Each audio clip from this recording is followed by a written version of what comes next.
Please take a seat. Director ma'am will be joining us shortly. Then we can start this session.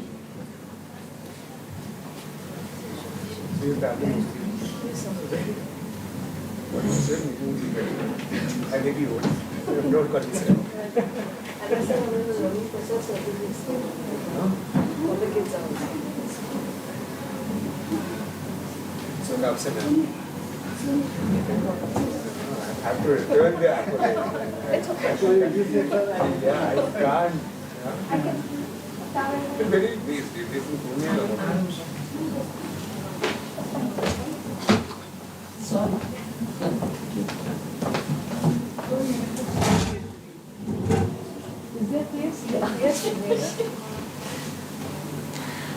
Good afternoon and a warm welcome to everyone present here. People say it is difficult to predict the future. But what is future if not the technology?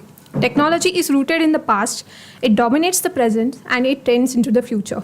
On behalf of Maharishi Karve Stri Shikshan Samsthas, Srimati Hiraben Nanavati Institute of Management and Research, I, Sonia Kumbhoskar, welcome you all for the panel discussion of our international conference, Manthan 2022.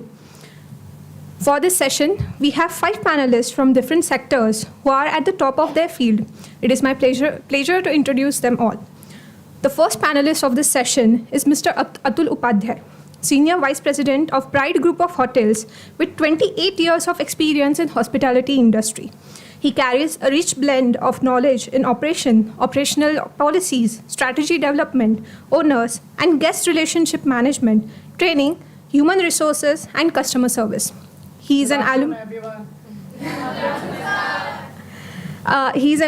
of a prestigious Cornell University, US. Mr. Upadhyay holds a bachelor's degree in science from Jivaji University and an MBA from Symbiosis International University.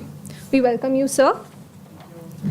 As our next panelist, I would like to present Dr. Sonam Kapse. Ma'am has long-standing work in cancer genetics, disease progression, and nutrition. At Godrej and Boyce, she has worked on human-centric designs as healthcare innovation specialist. Her work with specially abled and orthodox approach for disability, she wanted to initiate charge with Terracine. Terra means earth, Sin means cuisine. Terracine engages the specially abled like hearing, speech impaired, Down syndrome, autistic, and visually impaired youths for frontline customer service, while giving them equal opportunity in the world. Their tagline, Socially Conscious Living, depicts the core philosophy of health, sustainable agriculture, social empowerment, and inclusivity. We welcome you, ma'am. Thank you so much. Further, we have with us today Mr. Sambhaji Savle. Sir is a digital transformation leader with a sustained track record of successes in driving innovation and exceeding business objectives in a rapid change environment in information technology. He is the CEO and Director of Technology and Innovation with Primus Tech Systems Private Limited. It is one of the recognized information technology company in India. Sir has done computer engineering and MBA in finance from Pune University. He has 23 years of professional experience and has worked for companies like Crompton Greaves, HCL Technologies, Wipro Technologies, and HP Enterprise Services in various capacities. We welcome you, sir. For our next panelist, we have Mr. Shantam Shukla, a strategy and innovation management professional. He has worked and led strategy assignments across FMCG, manufacturing, and technological sectors, which has developed businesses, built and sustained strong markets presence. He is also part of Ally Spaces Foundation team. He holds a master and doctorate in management from IIM Ahmedabad. He is also a visiting faculty for strategy at leading IIMs and have been part of business associations like CII, where he has worked in regional and national business policy initiatives. We welcome you, sir. Next, we have Mr. Anil Megh Rajni, who is a professional with over 35 years of experience in the corporate world. His experience spans across diverse industries and multiple horizontals. The range of experience spans large Indian conglomerate, government, family-owned businesses, and MNCs. His range of experience in finance covers the entire landscape from lending, mutual funds, life and general insurance, and equity research. Currently, he is working as a freelancer, consulting in different areas related to strategy and finance. He has completed his bachelor's in engineering and master's in management studies. We welcome all the panelists here. I would like to request Director Ma'am to felicitate Mr. Atul Upadhyay.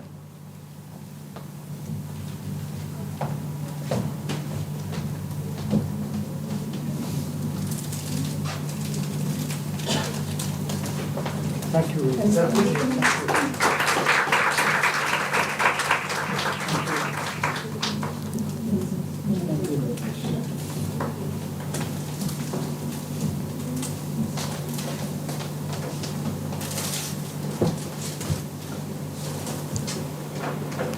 And our next guest, Dr. Sonam Kapse.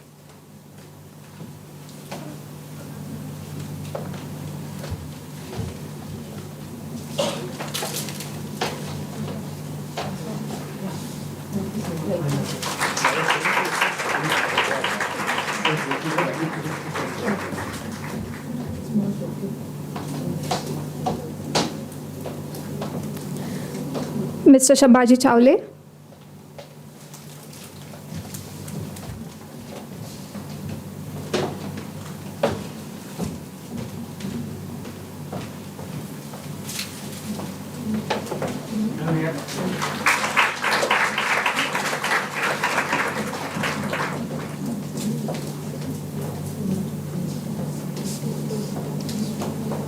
Mr. Shantam Shukla.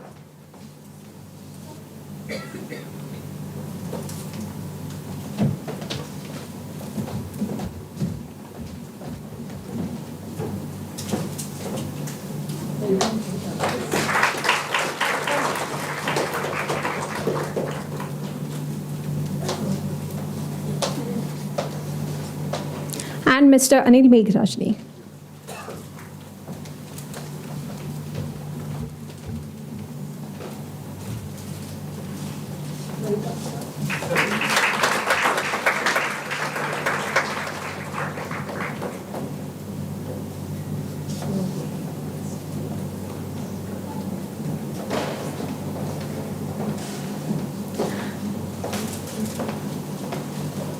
Thank you, ma'am. Before starting this session, I request Director ma'am to take the front seat.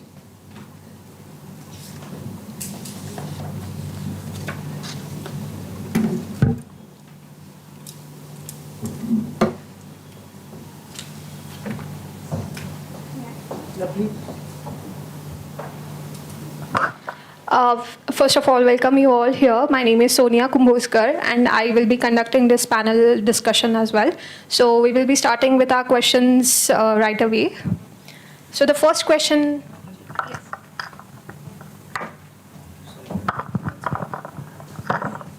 This seems to be a closed auditorium and a closed space as per Government of Maharashtra, which says that everybody here should be wearing a mask as per the new guidelines. I don't see a single one wearing a mask here. I think this is something which is food for thought for everybody. Because it's a closed space under the Government of India guidelines. All auditoriums was the word that was used by the government in its Gazette notification. Thank you. Having the mask. I don't think anybody is having. I am having. I'm carrying my mask.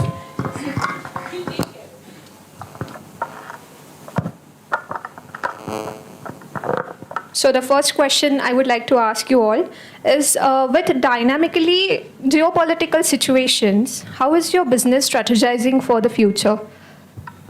Sonam Kapse ma'am, would you like to take this question? I think geopolitical stratification is going to be everywhere. It's evident across all nations. And what our company focuses on is about inclusion and awareness, generating awareness. We are having stakeholders who promote a similar kind of thought process.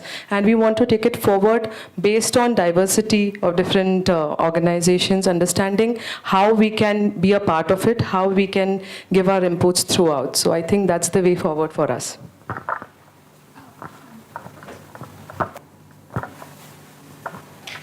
We are in IT. So my company, Primus Tech Systems, serves IT services. And with the question that relates to us when we expand, we think ourselves as a global citizen. So be it geopolitical, geographical expansions, we call ourselves as a global citizen rather than making ourselves more as Indian, with cross cultures, understanding all the situations in those countries, and then adapting ourselves so that we grow together. So every individuals that are being trained and giving exposure to is being guided in these lines.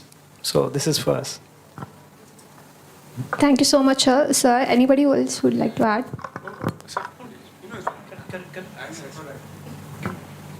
So pretty interesting. See, as a student of management or strategy, so I am lucky to be working across automotives and FMCG. So sometimes we say geopolitical change should happen, right? Otherwise, why would you need Shantam? Or anybody for that matter.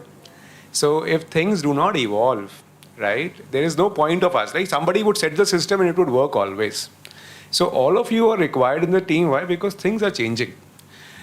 The skill of a strategist or a management person like you, all of you who will be getting into system, is there would always be something less or difficult or less. Making adaptable, flexible system is a challenge, right? And once you have so we always say, right, if you look at an elephant and a cheetah, which runs faster? Anybody? Cheetah most of the time, but don't come in front of an elephant in a straight road. So when the elephant gets a place to run and there is no obstruction, it runs very fast actually, right? So maybe the environment sometime is straight road, start running, then be the elephant. Sometimes you have to be agile. And I guess whichever thing you pick up, so I guess to your question, ma'am, it seems that nobody thought about COVID, as sir has rightly brought it up. Many of us were building these very fancy 2020 vision plans, right? So 2020 was like 2020 आएगा तो पता नहीं business में हम लोग क्या करने वाले हैं. But we got a pushback, and we never realized that this pushback will be this long, right? Even still continuing. Can you plan for a Ukraine-Russia thing? Very difficult. Yes, you can plan 2 months, 3 months in advance when you are hearing it, but very difficult. And I guess a skill set of all of you out here who are undergoing this training and management through all your faculty members is to realize that this will always happen. And your skill set through your career will be in quantifying or prioritizing which is more important to do. So certain things will work in your favor, certain things will not. But interesting times, I mean. So maybe you need to be a cheetah in these times, very agile. Thank you. I think continuing from what you said, if you go back to your school days, we used to read Alice in Wonderland. If there is one thing in Alice in Wonderland, there's Alice is running very fast, and then she is asking the queen, I have run for 2 hours already, but the scenery outside has not changed at all. In my country, if I had run for 2 hours, I would have gone from point A to point B. So the queen says, what is slow country you are working in?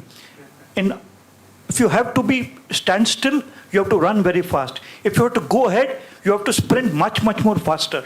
That is the truth of the corporate world today. If you want to go anywhere, if you are already at an X point and you want to go to Y, even if that Y is 5% more or 10% more, you have to go much, much faster. Because if there is only one thing which is constant in today's world, it is change.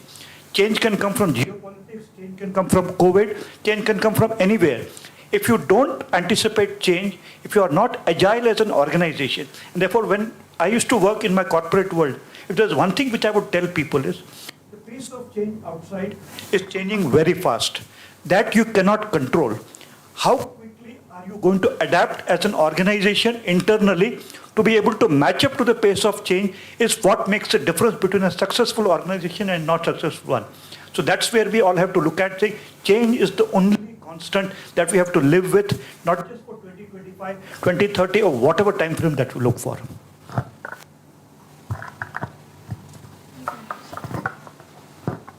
I think everybody wants a challenge in life, right? So geopolitical situation create lots of challenge, and we all love challenge, right? Same time, these challenges create more opportunity for us, right? I work for hospitality industry. Nobody has imagined the pandemic will come in 2020, right? on 20th of March, we were sold out in all the hotel what we have. We have around 47 hotels in India.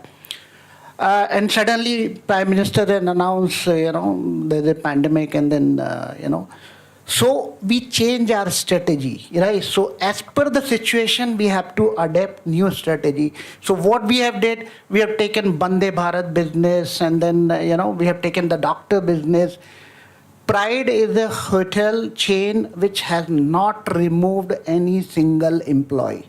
Otherwise, in the hospitality industry, the many people have lost their job. In India only, 3+ crore people have lost their job in the hospitality industry, right? So geopolitical situation create lots of opportunity. It give you to think new idea to change your strategy. Okay, thank you. Thank you so much, sir. My next question is to you right now. Is that what is your take on integration of industrial IoT in operations? Technology is the present and the future for everyone. The best example for IoT is Alexa. Have you heard about Alexa? Right? And the Pride was the first hotel which has implemented Alexa technology in their room. Right? So if you are there in the room, you just say, Alexa, please play a song. Right? So the song will play. Right? She will ask you what kind of song you want to, play. You're sitting in the room, without getting up from your work table or from your bed. You just say, Alexa, please switch off your light. Right? So your all room light will be switched off. You just say, Alexa, I want to ask housekeeping to collect my laundry. And it's programmed. Alexa will dial the number of housekeeping, she will dial the room number. So the technology is the future, right? So I think we have to adapt the new technology, and it's play big role in our daily life. Thank you. Thank you so much, sir. I just had a doubt that Alexa requires a voice recognition at first. So does it recognize all the customer's voice, even if it is new? Any voice is recognize any voice. If you are there in the room, there, equipment is there. If you say, she will speak to you. Thank you so much, sir. My next question is for the strategic consultants we have today, Dr. Shantam Shukla and Mr. Anil Megh Rajni. So, as a strategic consultant, what are your responsibilities and how are they going to evolve by 2030? Okay, so this is a very old definition or maybe a class discussion that I'm sharing with you. So who is a strategist? So I'm not talking of Game of Thrones, but that's a good example. If you can think of the king's hand or something like that. So a strategist is an aid to the decision maker. That's as simple as it. So, many times when you are studying in campuses, I'm sure your faculty would have taken for you case studies. Yes. Yeah, you would have done. In case studies, what is the one sentence that your faculty would start with? They'll say, who are you? Or they'll ask you to step into the shoes of the decision maker. So I'll speak about myself as a person who has worked on strategy advisory.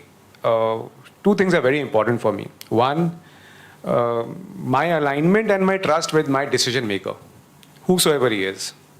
My decision maker can be the CEO at times, can be the plant head at the time.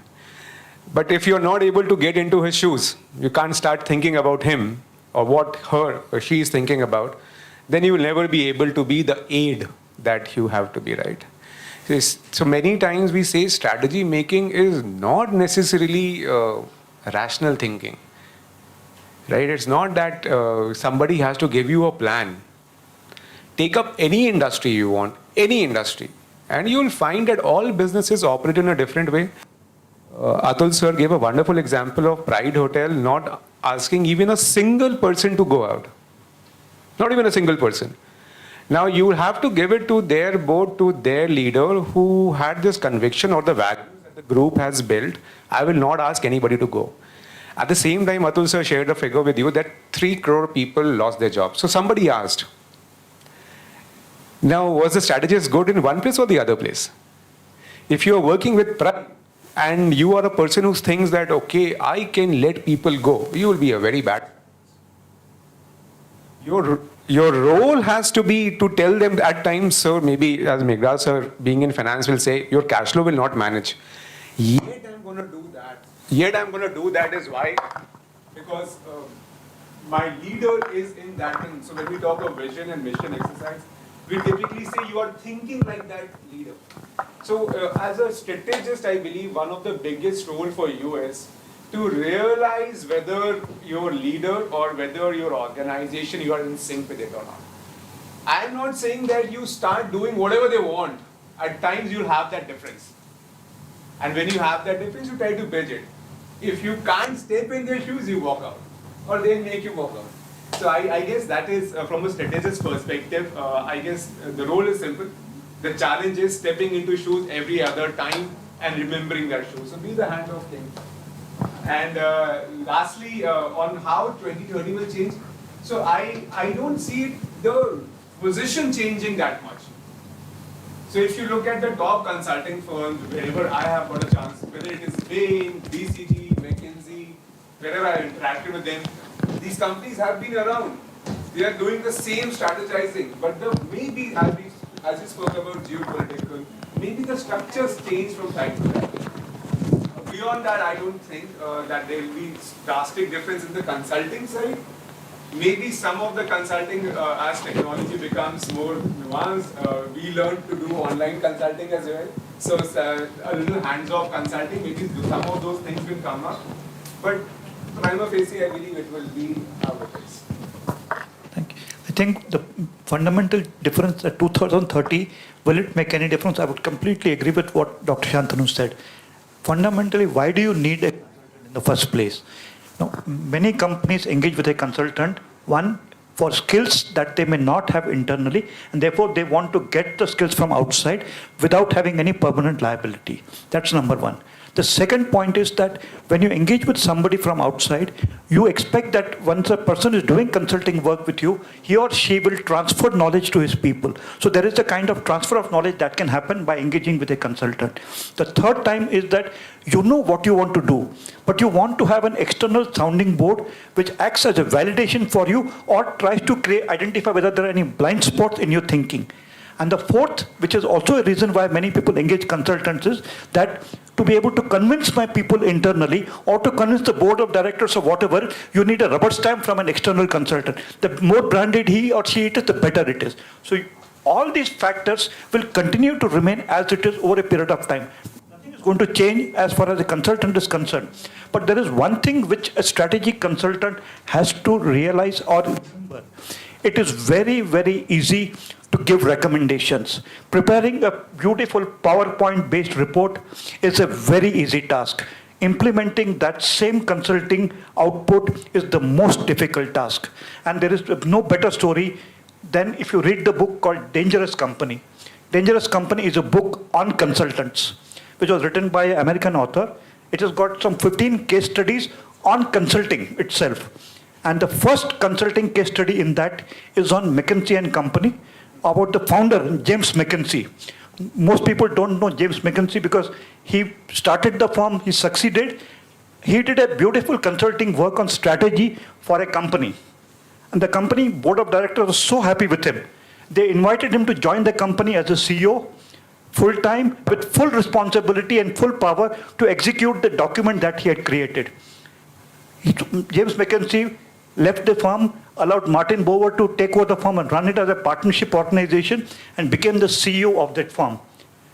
2 years later, he failed to implement his own strategy. And the board of directors told him, we are giving you 6 months. If you don't succeed in implementing this, you are fired. Before the end of 6 months, James McKinsey passed away.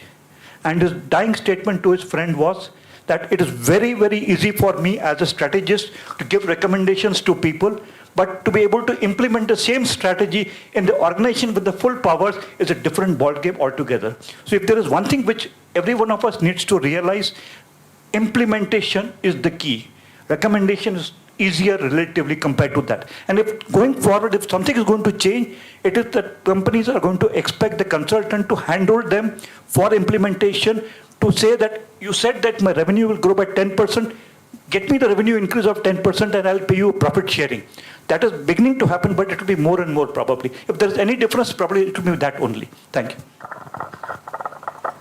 So, following on that, I would really like to know what is the difference between a business analyst and a strategic consultant?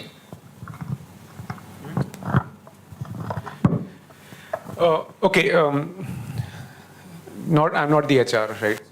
So spare me the trouble of making the JD. But from a business, I look at it at the scope. I mean, for me, if I am hiring a business analyst or I'm having a strategist or a strategy person, for me, it is the scope that I'm defining. Many a times for business analysts, we have a very defined, well-defined scope. Sometimes we bring it with numbers, sometimes we bring it with data analysis, but very, very specific focus, sometimes customer interactions, but very specific focus on your ability, on what you want the person to analyze upon. When you bring somebody in strategy, sometimes we say it's, all in all. So it's the canvas is a lot broader. And the easiest way why I started by saying about HR is, and I know Sir gave a very interesting example about some of the consulting firms, but you'll realize when most of you join any of the consulting firms, the premier firms, you join as an analyst. So you're given very specific tasks, maybe market analysis, maybe customer analysis, consumer analysis, market research, whatever. As you grow, you become principal and consultant. There is where the strategy role happens. So for me, the operational difference is on the scope of the work. Thank you so much, sir. Just to add a nuance, where IT companies, take role of business analysts very specifically for converting the business knowledge from the company to an IT software developer to ensure that what the business needs is what the software developer understands. And a business analyst role is exactly to convert that translation from business to the IT. That's one role which most IT companies have, the role of business analyst, which focuses upon this. Thank you so much, both of you. My next question is for Mr. Sambhaji Chawle and Dr. Sonam Kapse. So, what are some industry trends that have an impact on your business, and how are you evolving with them? Thank you. So there are few items which are really changed, and few are seriously remained as it is. Maybe vision, mission, strategy is something which as Dr. Shantanu said, it will still remain same. What has changed is the operations, and it has largely, I would say, it has probably evolved, which have never been thought before. So, especially for again IT industry, the outsourcing started very early days. People in Western countries accepted that we work from India for those countries. What has happened in India, even those days, was that a factory expected everyone to come to the factory operations, even if it is a shared support activity which practically can happen from home. This was still expected to be, those people used to be working from factories, which has completely changed. And now customers have accepted, or each individual leader have accepted that what is important is productivity, and that productivity can come from wherever it is. So especially the skills, technology, is something which is changing a lot. Each individual, be you from marketing, you from operations, you from materials, you from finance, you have to have the technology knowledge. It is expected. You cannot run going ahead without technology. So technology acceptance by all of us, each one remains a student because technology is evolving every day. So we all have to become really student which was not the case before. So from my perspective, I think operational execution has completely changed. For our businesses, Terracine Food Co-op and India Millets Co., we were focused about having a socially conscious environment. So following the trends which were going on were more based on digitization. So we had to make ourselves savvy towards the social media platforms. We had to get on board with the e-commerce platforms to sustain and to provide businesses. Similarly, COVID had a very large impact. Although it has affected the entire industries across, hospitality was the one which was most affected. We were the first to shut and the last to open. At the same time, for a business like ours, we were working with specially abled candidates. So having disabled individuals and placing them on dignified platform, it was a bigger challenge because we had a behavioral analysis done on them. We had a peculiar way of training them. We wanted to get them out of an orthodox thought process and four walls where they learn to make candles or soaps, because going forward, it's not a sustainable way of earning. So for us, following the trends and getting onto the latest technological advancement was a bigger challenge. And as COVID left us with no option, so we had to jump on placing the entire stakeholders and making them understand the value of the changing trends. So I think so far we've been doing a decent job, and we continue to learn while going ahead in businesses. We continue to learn these changing trends and move on with it. Thank you so much, ma'am. For the next question is for everybody, is that what adjustments would you make for environmentally sustainable processes, or you have made till now? I think both of our businesses are focused on sustainable living. India Millets Co. and Terracine Food Co. are based on sustainable agriculture. When I talk about sustainable agriculture, we're talking about ancestral grains. So there's a short scientific, because I'm a doctor, so I'm a non-technical person, so I'm going to go in that way. Green evolution happened, and that's when the Britishers brought in wheat and rice. Before that, our entire ancestors were focused on small grains. Small grains are jawar, bajra, ragi, kodu, porso, amaranth, buckwheat. So when these hybrid grains came in, so came the diseases. There's a cancer train across Punjab, and Punjab, UP were the belts which produced maximum wheat, and they were bombarded with fertilizers, they were bombarded with chemicals. And slowly over the generations, we didn't realize that we were actually not sustaining. We were getting into a disease, a vicious cycle, where we are going to be, we'll have to take aids of more pharmaceutical companies, we'll have to take aids of more hospital-based facilities. So when I talk about environmental sustainability, we have a very holistic approach. We are working on the entire ecosystem. We are working on sustainable grain. We are focused on soil, water, air conservation. We are also focused on wastage and sewage management. Sanitization plays a very important role given the current COVID situations, because this is one virus. Being a doctor, I know there'll be a upgrade, there'll be a hybrid, and we've been dealing with it. We've been seeing the first wave. We've seen a hybrid second wave and third wave, and now we're getting ready for the fourth.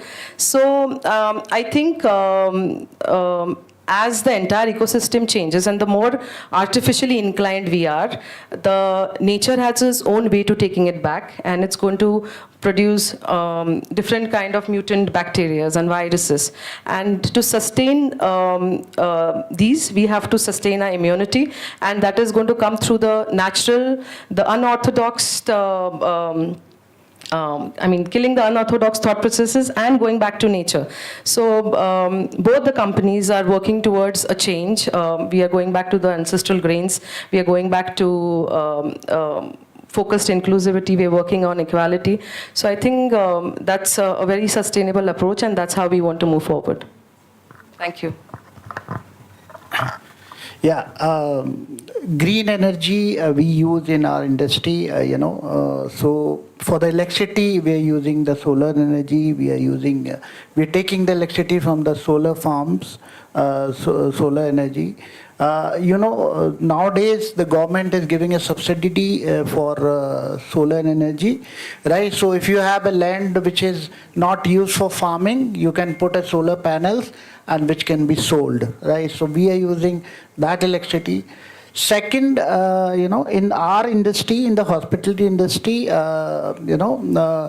are changing, charcoal tandoor has been changed to, LPG. Or CNG tandoor or electrical tandoor, right? Which should not have a more carbon, which should not harm to the environment. Second, now the government rules is very, very strict. So now they say the hospital industry, all the industry should have a STP plant. Before you throwing a water to drain, it has to be treated and then you should throw, right? So the pH value should be 7, minimum of 7, which is equivalent to drinking water. Plus the STP water can be used for the plantation, for the, that's we are doing. Second, we are changing all electricity with the LED lights, right, which will save the energy also, and which will not cut your pocket because the electricity bill will be less. Okay, so the lots of changes is happening in not only hospitality industry, in all the industry. Thank you. Okay, I'll speak as a person who's sitting on the advisory side. So when across organizations for last many years now, one way that we have tried to work on environment sustainability is to bring it as a requirement on that needs to be discussed and acted upon. So when you are building your annual plans, when you're talking about this much capex in production or these are the sales target, we also put our environmental goals and targets.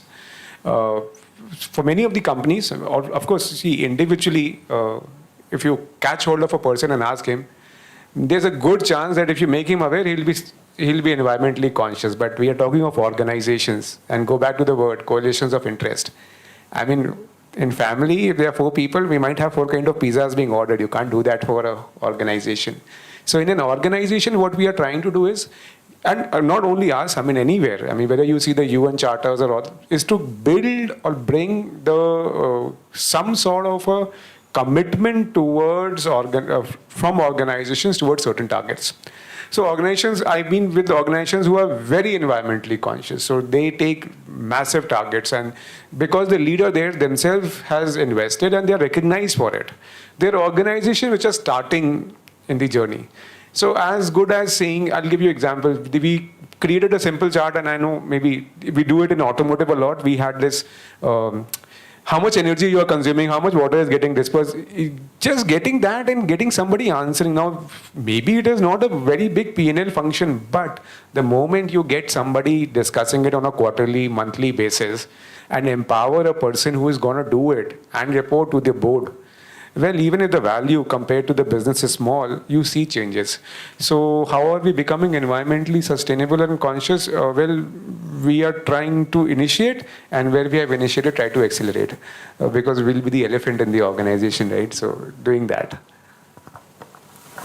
I think these are some of the common points which almost every company follow. Something which is different for us. So we use solar, we use lot of equipment so that we will have less water consumption, many methods.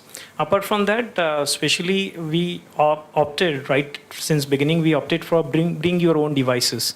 I mean, laptops requires less power. Instead of employee having their own laptops also used, and they use same laptops again or different laptops in the offices, we say, okay, you bring your own devices. We only have servers in the. So entire staff of us, everybody carries their own laptops, and we only give the accesses to operational data to them.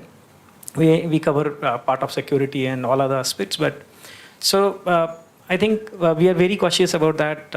Every year we have got plantation drives, taking them to the natures. We have got a lot of treks. My younger brother is a mountaineer. He has done Everest climb 2 times, Kanchenjunga once, Annapurna once, and so on. So it is like there in our family. We try to put it into the organization. We take them for the treks, for the plantation. I think these are some of the things which we are doing. Will be a contrarian to what has been talked about, because climate change is not a new subject. I remember way back in 2000 when I was doing consulting as a part of my work as a corporate entity, climate change, carbon credits and trading of carbon credits was a big business in early 2000, late 90s. In fact, Europe had said that by 2010, we are 10 years later now, we will be emitting only carbon equivalent of what we were generating in 1990. That was the goal Europe had taken. Nobody talks about that goal as to what happened to it. Carbon credit trading is again being talked about, but that was already a big fad. There was a big demand for it. Today, after 7, 8, 9 years, by 2009-10, carbon credit was forgotten because European goals were forgotten. Today, again, climate change is coming back into the fad. I hope for the benefit of the world, it no longer remains a fad. And what is important is that it is not just my company's emission. As Mr. Atul Upadhyay said, in my hotel, I use solar electricity. Tata Motors says that I have solar electricity across my plant. I have put up the biggest solar plant in my factory at Pimpri Chinchwad. But what about the life cycle emissions of my business? Who is responsible for that? My vehicle gets transported. I have servicing equipment. My dealers consume electricity. My vehicle generates carbon. Who is responsible for the greenhouse gas emissions of the life cycle? If Hindustan Lever is transporting its huge amount of goods across trucks through whatever outsourced entity, the number of warehouses that it has, that doesn't get counted when they say I am carbon neutral. But aren't they responsible for all that? Who is responsible for life cycle emissions of my business? And when companies tend to use this as a USP, as Paul Polman, who was the chairman of Unilever, he made it his mission that Unilever globally will be the most environmentally sustainable organization. 6 years later, he was able to deliver significantly on his sustainable goals, but his profits were declining. What did the shareholders do? Sack him. This is the truth of climate change. This is the truth of environmentally sustainable business. I'll just add here, and I agree with most of what Sir is saying. It's a challenging thing. And I'll tell you why. I'm not speaking for our organizations or corporate, but the last point that Sir said, I hope you remember there was this ad coming, this radio ad coming. So India was moving from BS4 to BS6. And some of the biggest two-wheeler people were saying, today is the last day, you get 20,000. And most of the consumers were lining up to buy a BS4 vehicle. Isn't it? So, March, there were advertisements. Think about it. There were advertisements. Now, personally, I found it very disturbing. One thing is I'm having inventory, but maybe the pressure of the cash flow and all the things might have made them do that. One thing is you have inventory, and one thing you sort of, ask for an action. But the sadder part was what? The consumers were going for it. So even if you go and tell the person, why are you advertising an ad and pushing BS4, just one day you know that you will be giving a BS6. So you'll say, so what will the typical management will say? Customer is God, customer is king, right? But please note, why this point, the last point that Megh Sir said is very interesting is, even if the previous leaders have let down the society, you better not, right? The compromises so you have people, all of us here, and some of them have done wonderful jobs. Sonam ma'am has done wonderful jobs. So the mandate of environment conscious, you don't say कि अरे वो उसको answer करना है. It starts with us. And so for the leader at Unilever to take that call for 6 years and sustain was a big thing. Falling profit 6 years, look at the strength of the leader in Unilever. He was able to survive for 6 years in spite of the entire corporate movement. So maybe we'll have many more change agents like that. But yes, it's a difficult subject. good would be to actually, keep moving forward rather than, I'll stop here. I mean, No, in fact, sir, you rightly said that for corporate, sustainability plays a very major role. Numbers play a very major role. But we were not hit by COVID then. And today, when we were locked in our houses for quite some time, we realized that we are expecting somebody else to work on the environmental sustainability. And the bigger companies or multinational companies who have too many funds lined up, they can do something to change the world.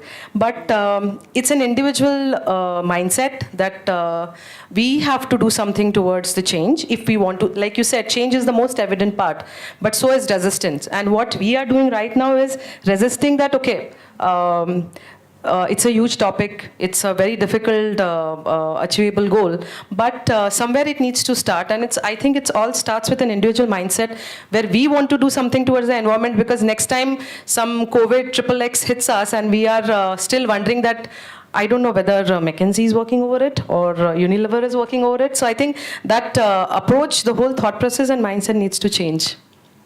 Thank you. Yes, thank you so much. My next question is actually for Mr. Anil Megh Rajni. As working in strategy and finance sector, what change would cryptocurrency bring to the financial transaction on national and international level? Foremost, cryptocurrency is the enemy of climate change. Because the amount of energy that is consumed to mine a Bitcoin or a cryptocurrency is phenomenal. So if you really say cryptocurrency should boom, environmental consciousness be damned. Okay. Secondly, I think what people don't realize, newspaper headlines say Bitcoin rises by 10,000%. Ethereum has gone up by X percent. But what are these? It is not even worth the piece of paper on which they are probably printed. There is no backing by anybody. There is no asset which backs a cryptocurrency at all. It is junk. The only thing is there is speculation. Today there is speculation, tomorrow there may not be speculation. Today you saw that one company has gone bust, Bitcoin has come down by 50%. But that's newspaper headlines. Everybody wants to invest into Bitcoins. Every investor feels, I will get very good returns. I will transfer from fixed deposits, from stock markets, from mutual funds to Bitcoin. But the stock market has a value attached to it. If you buy a share of Tata Consultancy Services, there is a company's profit which is behind it. When you buy a mutual fund unit, there is a mutual fund which has got assets behind it. What is the asset that is backing cryptocurrency? Zero. Nothing. Cryptocurrencies will succeed only if there is a government backing. Have you read what is written on a piece of note, a 10 rupee note or a 20 rupee note? It says that Reserve Bank of India promises to honor rupees 10 equivalent worth of. Who is backing that cryptocurrency? Today, no country is backing cryptocurrency. It is zero value. What is important, however, is that the technology that is used for cryptocurrency, which is the blockchain technology, is a revolutionary technology. A lot of industries are using and are going to use blockchain technology, including Reserve Bank of India, to be able to digital lending and so many other things. So while cryptocurrency's technology has been helpful, cryptocurrency by itself is junk, and unless countries create their own cryptocurrencies, my request to all of you is don't read the newspapers for anything other than that. Thank you. Yes, thank you so much, sir. We are coming towards the end of our session, and as a last question, I would like to ask that being a senior vice president, strategist, and entrepreneur, what are the biggest challenges your industry is facing right now, and how can they be solved in the future?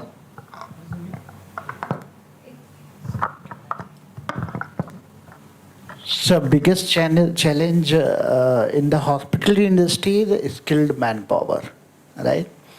So what we are doing, for the skilled manpower, we are doing lots of multi-skilling, right?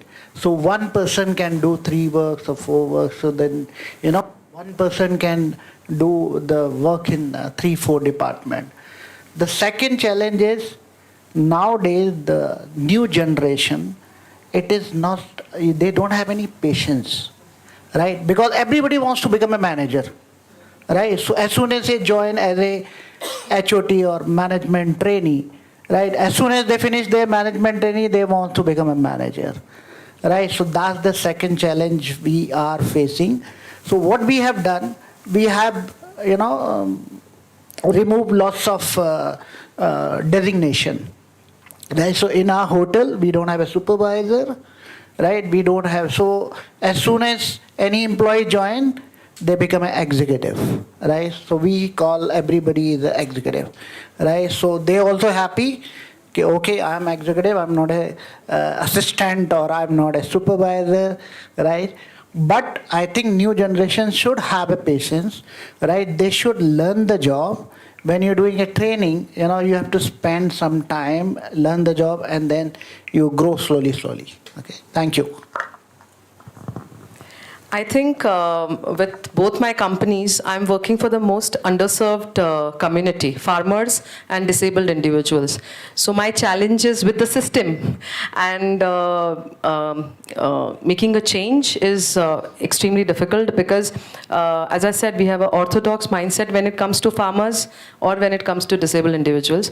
But I don't think we require a heroic act to go forward. It's again, as I said, it's always on an individual to make a change. So that's where we are heading. Thank you. I'll pass it on to you because I know you will have similar thoughts like Atul sir has shared. But it's surprising. The thoughts are same across the board. And I was sharing with your director, ma'am, earlier. There are a lot of jobs. So it's like manpower, what sir use. It's just we are adding one qualifier. Sir added skilled. I'll add sincere or diligent. Just that. No, nothing, no rocket science. And maybe sir would put another qualifier there. But trust me, in businesses, and with whatever limited experience that I have gained over the years, we have a business that is trying to take sugar. Now, sugar is as generic a commodity as it is, which is trying to bring up cooperative sugar in the market. All the sugar that is in India, packaged sugar, is largely private. So cooperative sector has their own. Now, if you are trying to change that phenomena or that structure, in the end of the day, we want bright people, we want energetic, we want people with the same vision. I guess the same thing for Sonam ma'am. You have the vision. If you find 10 people like that, I guess you can change anything. So I guess this nothing is not of a stumbling block, but yes, building teams, finding alignment remains an interesting thing. In present time in India, with so many schemes and so many investors, I guess exciting times in India.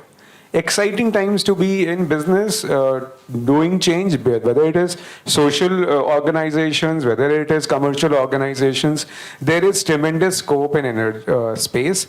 It's just that, do you find the right people to work with?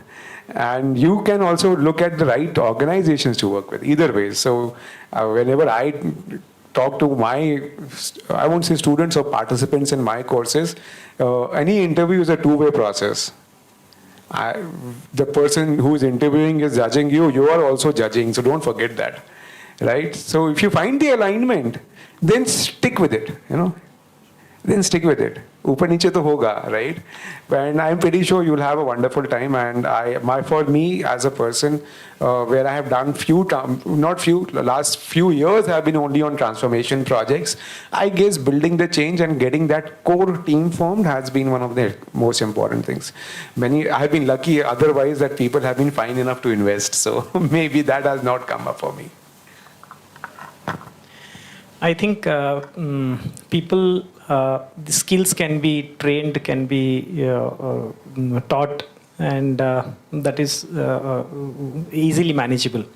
What is not manageable is the attitude, approach, and taking ownership. See, today we have 100+ unicorns, youngsters coming forward, people investing, and companies becoming billion-dollar organizations. So there is a huge opportunity outside. What challenge that we face, again, the patience, like youngsters, okay, your demand's fantastic, that has to be there. But when the demand comes, equal ownership has to come forward. You should come forward, take ownerships, maybe ask for the help, but ensure that you deliver. I think that is something which is missing. Understanding processes of any organization, if you keep hopping, I mean, I change a job every 3 years, it will be very difficult to understand the processes because you would be new at every new organization. So the longevity with the organizations has to increase, because then you by that time have understood the processes, you can really bring change there. So I think that is something which is a challenging time at this moment of. Just one last point that I would like to add. The biggest change that I think is a challenge that I see in the next coming years is the mindset of thinking short term. Now, as companies, as individuals, we tend to look at tomorrow, next week, next month, next quarter. Organizations specifically are struggling to focus on quarter. So if there is something which will deliver results after 1 year, after 1.5 years, like the change management programs or culture change or many of those things, you tend to say, we'll do it later. It is not giving results immediately, the climate change or any of the other things. If there is one thing which is the single biggest change that I think I would like to see in the corporate world, is that mindset of thinking long term rather than thinking short term only. It is not short term versus long term. It is short term and long term. Thank you.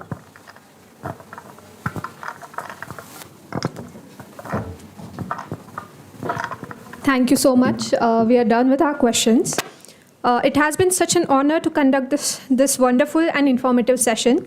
I would like to extend my gratitude on behalf of the Institute to our esteemed panelists, Mr. Atul Upadhyay, Dr. Sonam Kapse, Mr. Sambhaji Chawle, Mr. Shantam Shukla, and Mr. Anil Megh, who took out time from their busy schedule and graced this panel discussion. I am extremely glad that this session has come to a glorious closure, and we have been able to recognize and applaud efforts of our team members and technical staff. A special gesture of gratitude towards Director Ma'am and the committee for giving me this opportunity. Finally, I would like to thank all the present here for making the time to be with us today and helping us make this event a grand success. Thank you so much, everyone.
along with Pratiksha Khele, on behalf of MKSSS Srimati Hiraben Nanavati Institute of Management and Research for Women, extend a warm welcome to all the dignitaries, management committee members of MKSSS, the unit head, the staff members, and all the participants present here physically and digitally to the valedictory session of the International Conference on Revisiting Leadership, Entrepreneurship and Business Management for 2030, Opole University of Technology, Poland.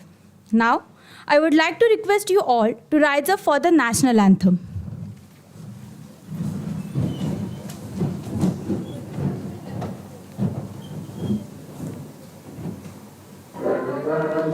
अधिनायक जय हे भारत भाग्य विधाता, पंजाब सिंधु गुजरात मराठा द्राविड उत्कल बंगा, विंध्य हिमाचल यमुना गंगा उज्जल जलधि तरंगा, तव शुभ नामे जागे, तव शुभ आशीष मागे, गाहे तव जय गाथा, जनगण मंगलदायक जय हे भारत भाग्य विधाता, जय हे जय हे जय हे जय जय जय जय हे.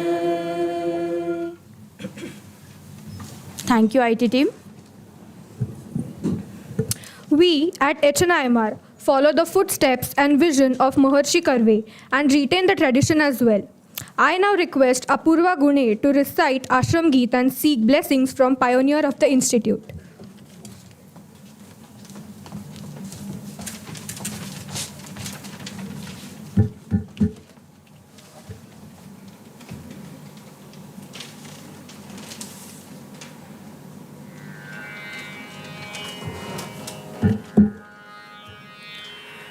हे वंद्य आश्रमात्वा माझे प्रणाम घ्यावे, या बालबालिकांना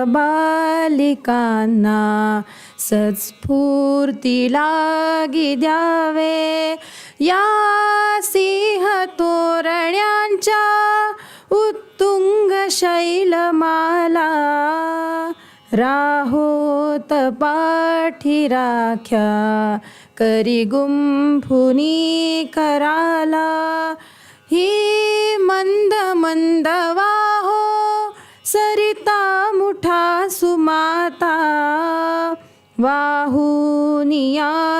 नेमे सुमगंधयुक्त वाता, ही हासरी सदाची क्षेत्रे अशी डुलोत, असहाय बालिकांच्या हृदयशक्ती साठवीत, हा पूर्व पर्वतीचा गिरिजा कृपा कटाक्ष, पावित्र्य रक्षणार्थी राहो सदैव दक्ष, गुरुराज थोर अण्णा तुझ लाभले महर्षी, आशीर्वचेतयांच्या नांदोत सर्व हर्षी, पावित्र्य देवतांचे व्रतितत्व तापसांचे, मांगल्य प्रेम गृहीचे नांदो असे सदाचे, गुरु शिष्य भक्ती राहो अतिपूज्य आश्रमींची, जी दूर ना कधीही होणार या जीवींची, या पुण्य हिंदभूच्या सत्कीर्ती मंदिराची, राखावया प्रतिष्ठा चित्शक्ती आश्रमींची, ध्यानी मनी म्हणोनी स्मरणात या चरित्रा, लववीन नम्रमाथा हे आश्रमा पवित्रा हे वंद्य आश्रमा त्वा माझे प्रणाम घ्यावे माझे प्रणाम घ्यावे माझे प्रणाम घ्यावे माझे प्रणाम घ्यावे.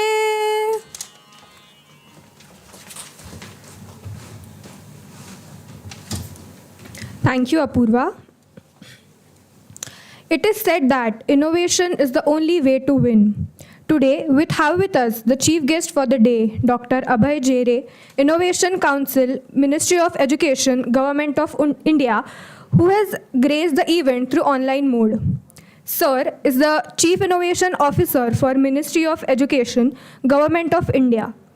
Before joining ministry, Sir worked as Chief Scientist, Life Sciences and R&D, Head of Persistent Systems Limited. He is also the brain and driving force behind annual initiative Smart India Hackathon, who has now evolved as world's biggest hackathon and largest open innovation model. He has also executed the India-Singapore Joint Hackathon in 2019, the efforts of which were personally applauded by our own Prime Minister, Shri Narendra Modi ji.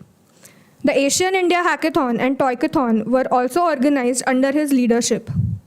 Sir is instrumental in conceptualizing first of its kind Atal Innovation Ranking Framework ARIIA for ranking all education institutions in India on their innovation achievements. To guide education institutions for establishment innovation ecosystem, Sir conceptualized Institutions Innovation Councils IIC. Currently, IIC has been established in more than 2,500 institutions involving 26 plus lakh students and faculty and professionals. Sir designed National Innovation and Startup Policy for faculty and students to help enable students and faculty of higher education institutions to work on their innovation, startup, and enterprise. To systematically foster the culture of innovation at school level, Sir has designed School Innovation Council program to promote creativity within student population. Sir has received multiple awards like Digital Thought Leadership Award by World Assessment Council, Boston, USA. Distinguished Alumni Award by ICT Mumbai and Dr. Shama Prasad Mukherjee Award. Sir routinely writes columns in renowned English and vernacular newspaper and magazines. He has published more than 20 research papers in very prestigious international journals and has contributed to multiple book chapters. He also guides students for their theses. Sir is also a very active scientist in the field of biology and bioinformatics, having worked in the US, Japan, Europe. He is the main brain behind Human at Last Initiative Manav and currently its national coordinator. He has worked in cutting-edge areas such as vaccines, personalized medicine, and personalized genomic. As principal investigator, Sir has received multiple research grants from prestigious government funding agencies like CSIR, DBT, etc. We welcome you, sir.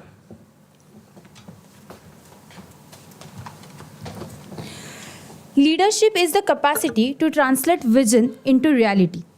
On that note, I feel privileged to have with us our another leader, our chief guest, Mrs. Varsha Pitre ma'am. Ma'am has completed her Bachelor's of Science in Physics from Ferguson College, Post-Graduation Diploma in Management Finance from Institute of Management Development and Research, and Master's of Science in Financial Markets from Illinois Institute of Technology, Chicago. Ma'am has an experience of over 20 years in the financial markets. She is a subject matter expert in equities, fixed income and future with the additional skills in program management, product management and business analyst. Ma'am started her career as a finance manager from Kale Consultant Limited in 1998. She then worked with Harrison Trading Group Chicago as a quantitative analyst. She was a vice president senior business analyst at Barclays Capital in New York, and then joined Nomura International PLC London as vice president product manager. Then she joined Deutsche Bank London as a Vice President Product Manager. She is currently working in a Bank of America as a Director of Swap Technology. We welcome you, ma'am. Now, I would like to request our Director, Dr. Surya Ramdas ma'am, to felicitate Varsha ma'am. Okay, ma'am, please.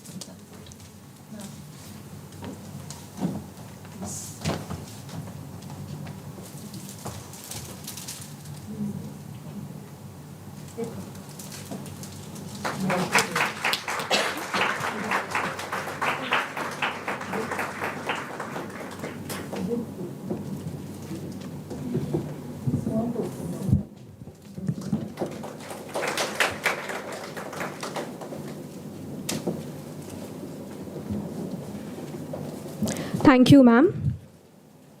Productivity is never an accident. It is always the result of a commitment to excellence, intelligence planning, and focused efforts.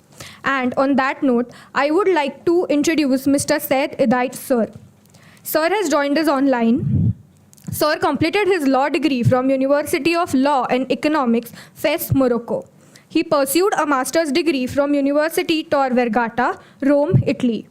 Sir completed his PhD in Law Study, Unification of Legal Systems, Law of Integration and Roman Systems from the same university. He holds the degree of Decision of the Evaluation Commission for the title of Associate Professor from Faculty of Political Sciences, Jean Monnet.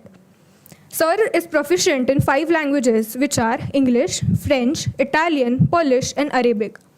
He started his career as a research assistant in Department of Islamic Law and Arab countries. He was a teacher of Arabic language and culture in a high school in Rome. Sir is an assistant professor in University of Opole for Faculty of Economics and Management and a Faculty of Theology as well. Sir has written various articles in scientific journals.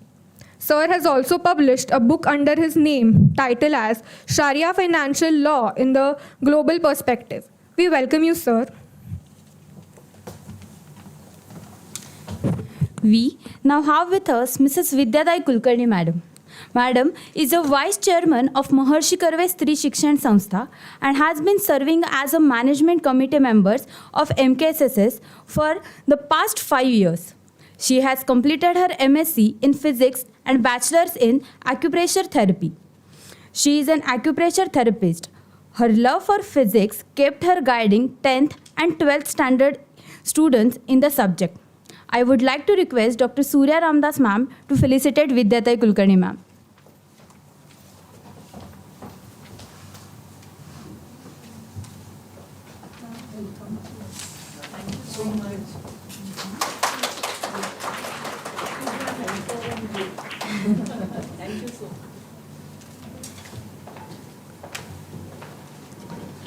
Thank you, ma'am.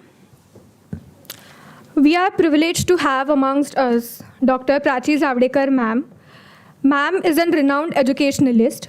She has worked at the capacity of Group Director in Indira Institute of Management for 11 years. Currently, she runs an education consultancy. I request Vidya Kulkarni, ma'am, to felicitate Prachi Zavdekar, ma'am.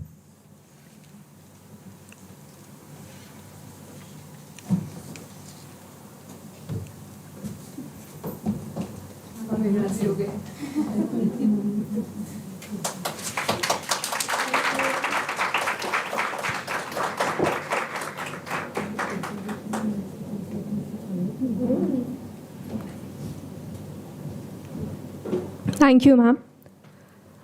We also have Mrs. Sahasrabuddhe, ma'am, amongst us. Ma'am is a retired general manager from Saraswat Bank. Sorry. I'm so sorry. Mrs. Prabhune, ma'am, amongst us. Ma'am is a retired general manager from Saraswat Bank. Currently, she works as a consultant in forex trading. May I request Vidya, ma'am, to please felicitate, ma'am.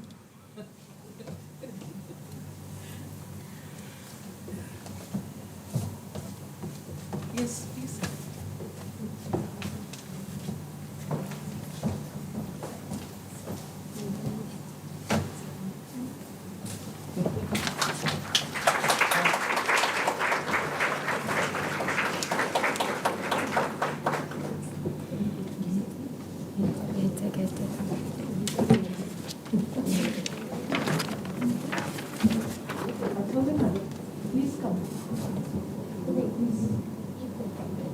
We also have with us Dr. Sanhita Athawale ma'am, Principal of Siddhivinayak College.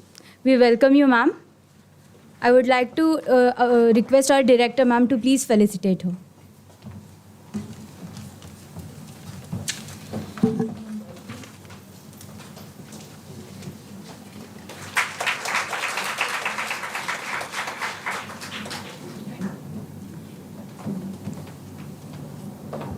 Thank you, ma'am. I request Dr. Surya Ramdas ma'am to please address the audience. Remove that. A very good morning, a good afternoon to all of you all. Very good afternoon to all of you present here, dignitaries on the dais, off the dais, people, members, participants online, and my dear students, faculty members. It's with great pleasure I'm addressing you all at the end of, on the completion of our 2-day seminar, international seminar on the theme Revisiting Leadership, Entrepreneurship and Management Vision 2030. I am sure you would all agree that we had a wonderful learning and an enriching and enlightening sessions by the honorable guest speakers, expert speakers on the theme. I am thoroughly sure that you have been triggered, your thoughts have been triggered, your thought process has been triggered, and you've got some hints on creative thoughts in this theme. Well, this is not the end. This is the beginning. The participants, I am thankful to the participants for being present for these 2 days, and I am sure they have equally benefited from this 2-day international conference. Well, this is not the end of it. Now we all get back and then we assimilate the thoughts and the sessions and the learnings we have gathered, and we start searching for new avenues and new opportunities.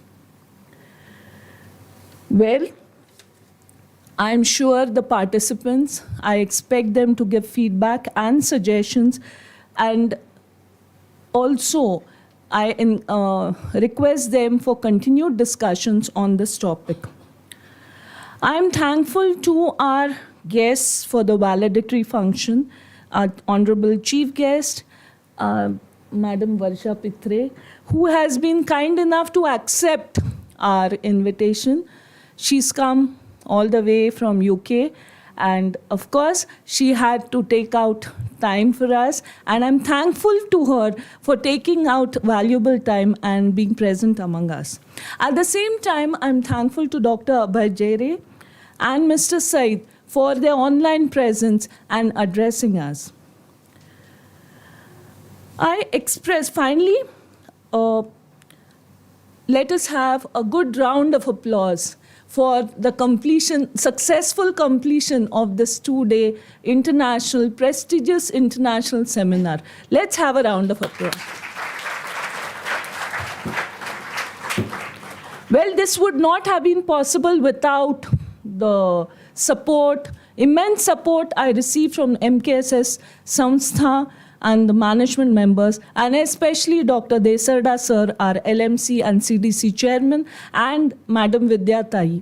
Without their support, we would not have come this way.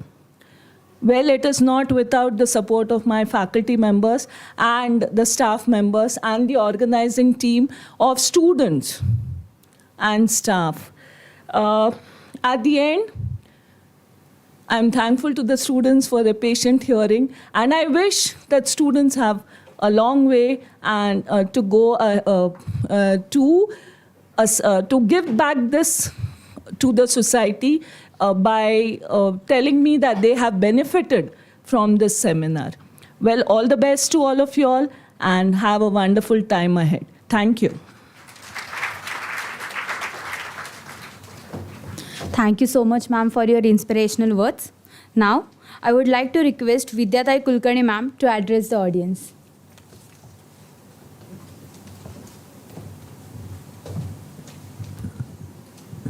Good afternoon, everybody. Yes, I can hear now. Yesterday I couldn't hear your good morning.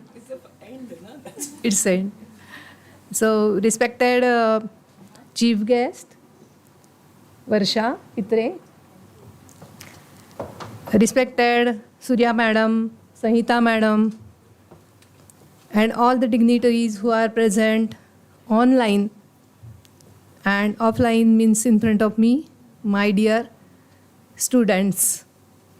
Actually, for these particular sessions of this international conference, I was present yesterday for introductory function, introductory function you can say, and now today valediction function. So in between what has happened I don't know, but you better know it.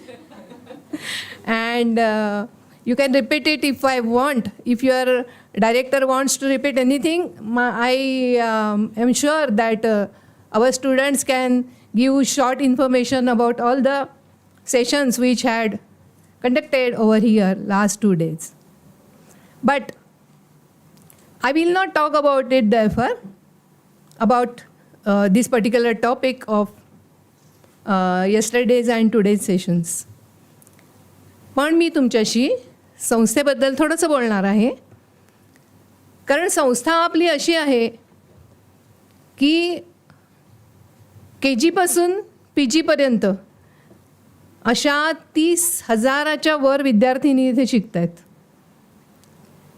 Pune, Y, Satara, Ratnagiri आणि नागपूर इत्यादी ठिकाणी आपली ही संस्था पसरलेली आहे. आणि इतक्या ठिकाणी आपली संस्था विद्यार्थिनींना अशा पद्धतीचं शिक्षण देते आहे. जरी PG असेल अगर KG असेल, त्या इयत्तांमधलं हायेस्ट पॉसिबल देण्याचं आपली संस्था प्रयत्न करते. आणि म्हणून आपल्या इथल्या आजच्या या सेशनबरोबर समोरच्या सभागृहामध्ये KB जोशीमध्ये टीचर्स ट्रेनिंग प्रोग्राम मही सुरू आहे. हे सुद्धा फ्रिक्वेंटली अशा गोष्टी आपल्याकडे घडत असतात. आणि आपण विद्यार्थिनींना जास्तीत जास्त देण्यासाठी आपण इथे खूप काही सारखं करत असतो. त्यातलाच हा एक भाग होता इंटरनॅशनल कॉन्फरन्सचा. आणि हा भाग जे सेशन्स झाले ते तुम्ही नक्की कान देऊन ऐकले असतील, त्याचा तुम्हाला नक्कीच फायदा झाला असेल याची मला खात्री वाटते. संस्था असंच वेळोवेळी सर्वांना जे पाहिजे ते, ज्या ठिकाणी पाहिजे ते आणि ज्यासाठी पाहिजे ते आपण देत राहू. आणि आपण पण विद्यार्थिनींनी पुढे जाऊन जेव्हा आपण कॉलेजच्या बाहेर पडू तेव्हा अशा पद्धतीने संस्थेचा हा जो संस्कार आपल्या मनावर झालेला आहे तो नक्की कोरला गेलेला असेल. आणि अशाच पद्धतीने कार्य तुम्ही तुमच्या पुढच्या जीवनामध्ये पण कराल याची मला खात्री आहे. आणि आम्हाला तशा न्यूज म्हणजे जे आमचे एक स्टुडंट आहेत त्यांच्याबद्दलच्या न्यूज ह्या आम्हाला वेळोवेळी मिळत असतात. तर ह्या पद्धतीने कार्य तुमच्या पण हातून घडो आणि जास्तीत जास्त विद्यार्थ्यांना जास्तीत जास्त चांगल्या पद्धतीचं शिक्षण मिळो, एवढं म्हणून मी माझं 4 शब्द संपवते. धन्यवाद. Thank you so much, ma'am. Now, I would like to request Dr. Athalya, ma'am, to share your views with us.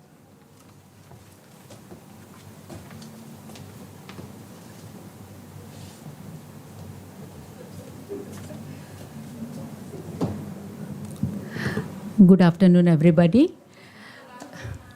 Dignitaries on the dais, off the dais, online and offline. Let me first apologize. I was late for 15-20 minutes. I was caught into one of the meetings and then, I couldn't complete that. So, first, apologies. Secondly, I would like to state you that this conference, which is a joint organization by HNIMR and Siddhivinayak Mahila Mahavidyalaya. If you look at the subject, yesterday itself we were saying that it is a revisiting. It is a revisiting means we have already been into it and we are revisiting it. That means in the last century also we have been working on this, and in this century also we are working on it. Why I am saying this? Because this institution has 127 years history, and therefore the women leadership is known to us. Basically, our vision mission is a woman empowerment. And then as the title states, that there would be various experts guiding you on these issues. I'm very sure that you must have got the recent knowledge, the recent strategies, the recent things that you are really interested in. Because we have seen the list of the experts, and they were not only known nationally, internationally, but they were also the epitome of their knowledge. And that is something which our institution tried to give you. We all know that this kind of a leadership and this kind of entrepreneurship is not built within a day or within a 1 or 2 days seminar. But as Tai has said, the institution has been doing this work for a long period of time, and we will continue to do this. As we all know that today or this century, I would say that even these 10 years, in the last 10 years, what change we are seeing is it is these 10 years we are saying that the ladies are on the top. And the recent results of UPSC, MPSC is also showing you that all the 3 girls have topped UPSC. So this means we are achieving it, we are trying towards it, and it is possible. So this kind of a feeling of achieving something is very, very important. And I know that we all can do this. And therefore, this kind of a seminars is something which will really inculcate those values within you. I know that everybody has got their own wishes, everybody has got their own aspirations, and this institution can really give you to these leads. And therefore, these types of seminars are really the leads which can help you in your life. I really appreciate the efforts taken by HNIMR, my Sanstha, and all the others who have participated in making this very, very successful. It is the students. Without you, we cannot have that kind of a success. And therefore, this large number of students participating wholeheartedly is also a pleasure for us. And therefore, I really thank you all. And this is something from today, we will be a leader. And therefore, the MKSS girls would be the leaders in all the areas, including entrepreneurship. And this is what we want to achieve. Thank you very much for giving me this opportunity. Thanks a lot.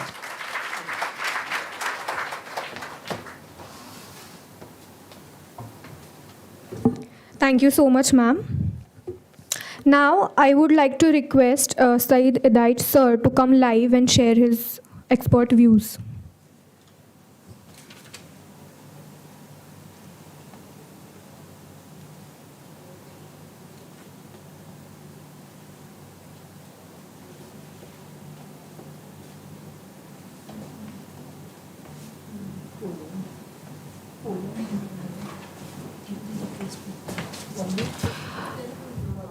Sir, actually, you are not audible.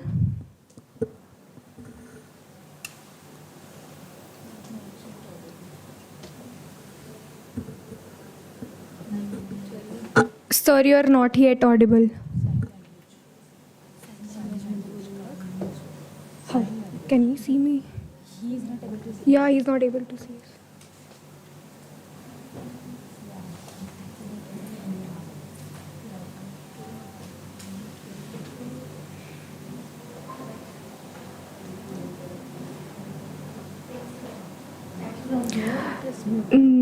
No, sir.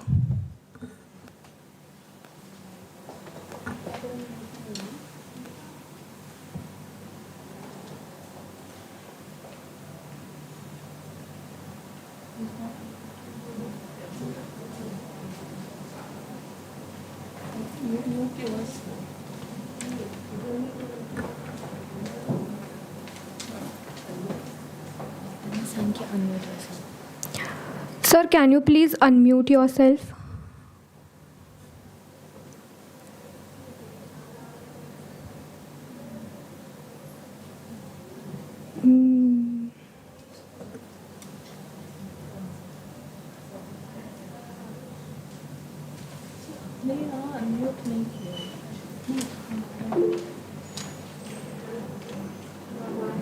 Am I audible? Yes, yes, ma'am.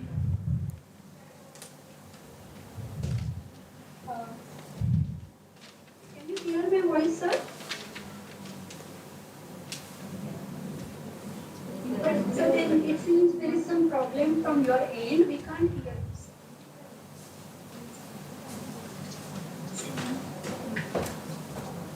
Is there any microphone?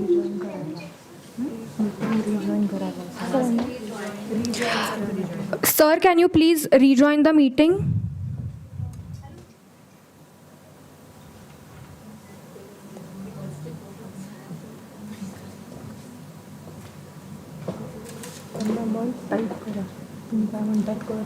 Will you please disconnect and reconnect again to the Google Meet?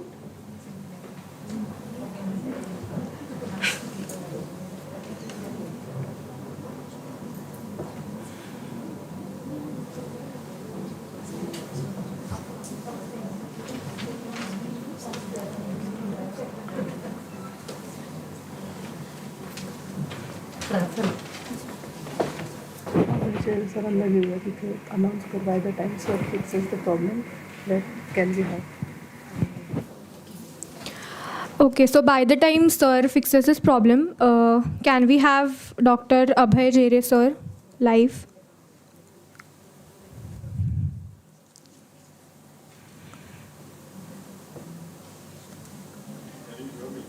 Yes, sir.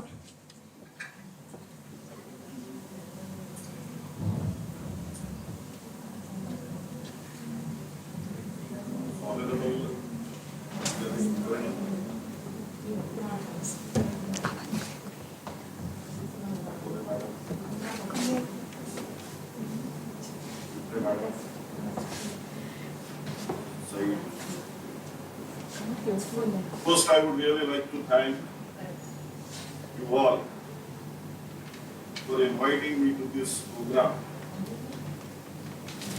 When I was going through the details, revisiting leadership, entrepreneurship, business management for 2030. And I was also really perplexed why that revisiting term was used. And there's an echo, okay? And Atole madam spoke about it, saying that we are revisiting because for last 100 years we are thinking. But according to me, rather than revisiting, the right word would have been reclaiming the leadership. Because we have been leaders for till 16th century. Our contribution to global GDP was approximately 30%. We were leaders when it came to education. We were leaders when it came to business, entrepreneurship. And if you really go through our earlier texts, entrepreneurship was the primary objective and not jobs. But over the last 150 years, due to this colonial rule, the mindset got changed and everyone started chasing jobs. Everyone wanted to get into services. And we believe now with this government, Honorable Prime Minister, the way he is revisiting the leadership or reclaiming the leadership globally with our Vasudhaiva Kutumbakam philosophy, I believe by 2030, we will able to make, or we will able to gain sizable portion in terms of business, in terms of education, in terms of might. And when we are talking about superpower and those kind of terms, I think we will really able to achieve that goal by 2030. And from that perspective, we are doing multiple initiatives at Ministry of Education. As Chief Innovation Officer at Ministry of Education, we are pushing our youngsters to become leaders. We are pushing youngsters to actually go ahead and take risks, work on challenging ideas. Because unless and until we actually go ahead and develop our IP, intellectual property, we will not able to reclaim the true leadership position which we are all talking about. And there's a long way to go in that direction. For example, if you really just look at the patent data, currently, on an annual basis, China is filing somewhere like 15 lakh patents, 16 lakh patents. US is already half of it, about 6.57 lakh patents. But if you really look at the number from India, it's not very encouraging. We are filing annually somewhere between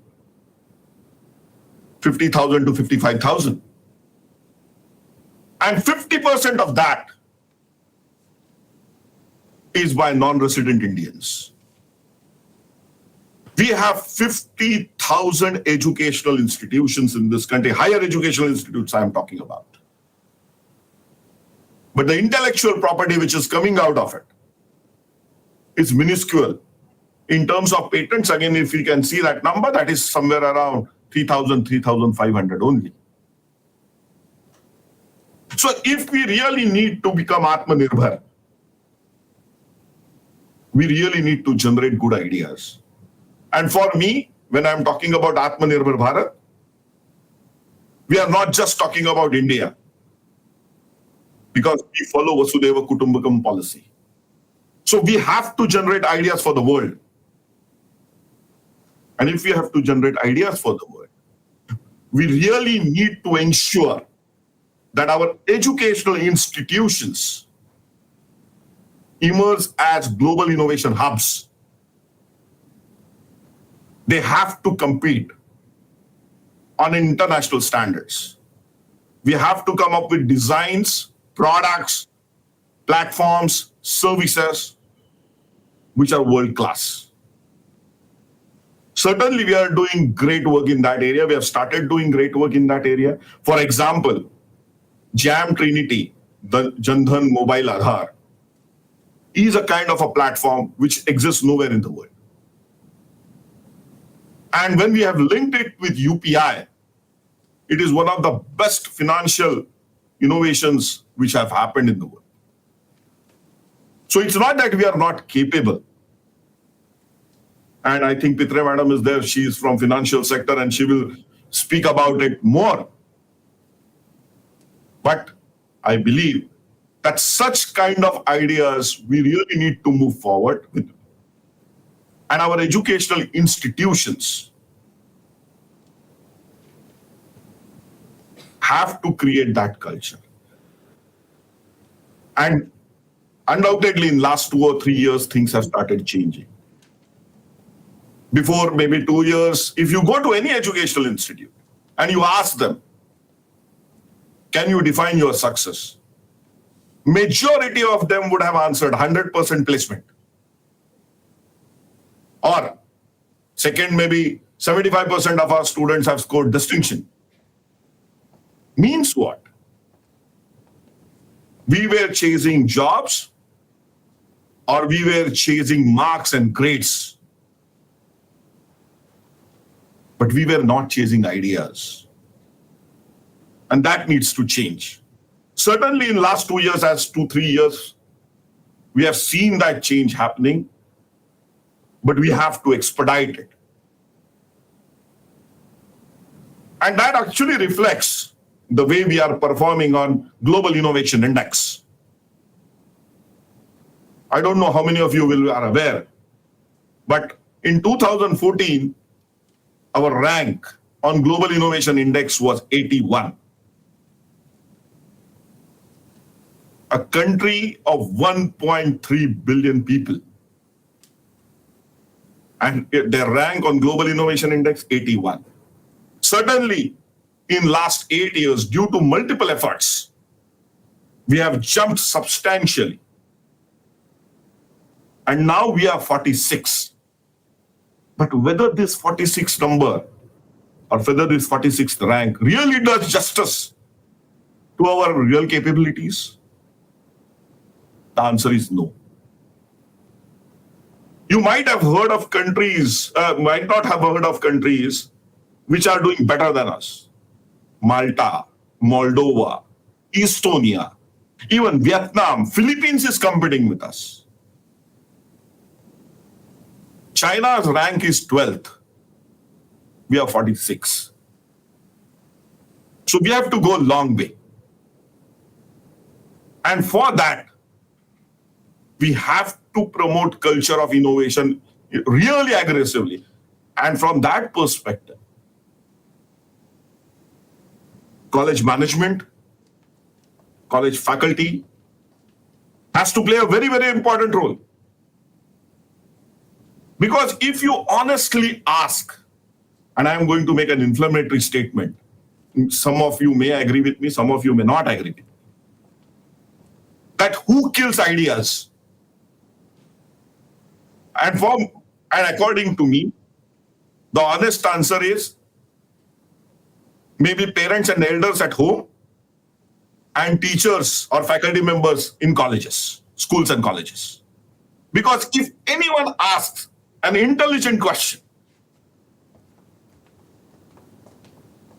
that person gets a snub from a faculty member or his parents saying that badi badi mate mat kar, motha motha ugas gappa maru nakos, mark kiti padale sang.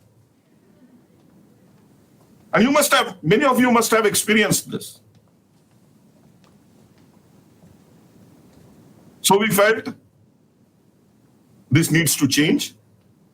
And currently, we have started training faculty members as innovation ambassadors. For colleges, we have trained more than 10,000 faculty members as innovation ambassadors. Some of your faculty members also might have got trained in that program. But now we are taking it to schools also. And schools, even the intervention is much bigger. We have taken school teachers as innovation ambassadors. We have finished 11,000. And what we are telling them through these trainings or through these entire hand-holding process, we are teaching them on something very, very interesting concepts, design thinking. How to visualize a problem or how to identify a problem. And once you have identified a problem, how to visualize a solution, how to think 360 degree around it, then how to ideate, how to take those ideas forward, maybe at pre-incubation level, incubation level. If you have to do startup, what are the different dimensions associated with startups? What are government schemes associated for startups or given for startups? How to register a startup, the financial angle of it, the sales angle of it. It's a very exhaustive training which we are doing. Then, from 6th standard, this is going to be first year, and I think India is going to be the first country in the sense that we are going to introduce design thinking as a subject at 6th standard. We have already released books, textbooks in public domain. So CBSE is going to start it. And currently 6th standard books are already there in public domain, as I said. 7th, 8th, 9th, 10th, we are working on currently. Apart from that, we have already released National Innovation and Startup Policy for faculty and students. And I think Prachi Madam is sitting there. And that policy was because of Prakash Javadekar sir. He was, while we were discussing, he said to us that, Abhay, we don't have a policy where we can systematically guide faculty members and students for entrepreneurship and startup activity. So we worked on it. And in 2019, we actually went ahead and released that policy. Prakash sir has personally actually went through that policy. Because there was no clarity before. That what should be the revenue sharing model? What should be the equity sharing model? What should be the IP sharing model?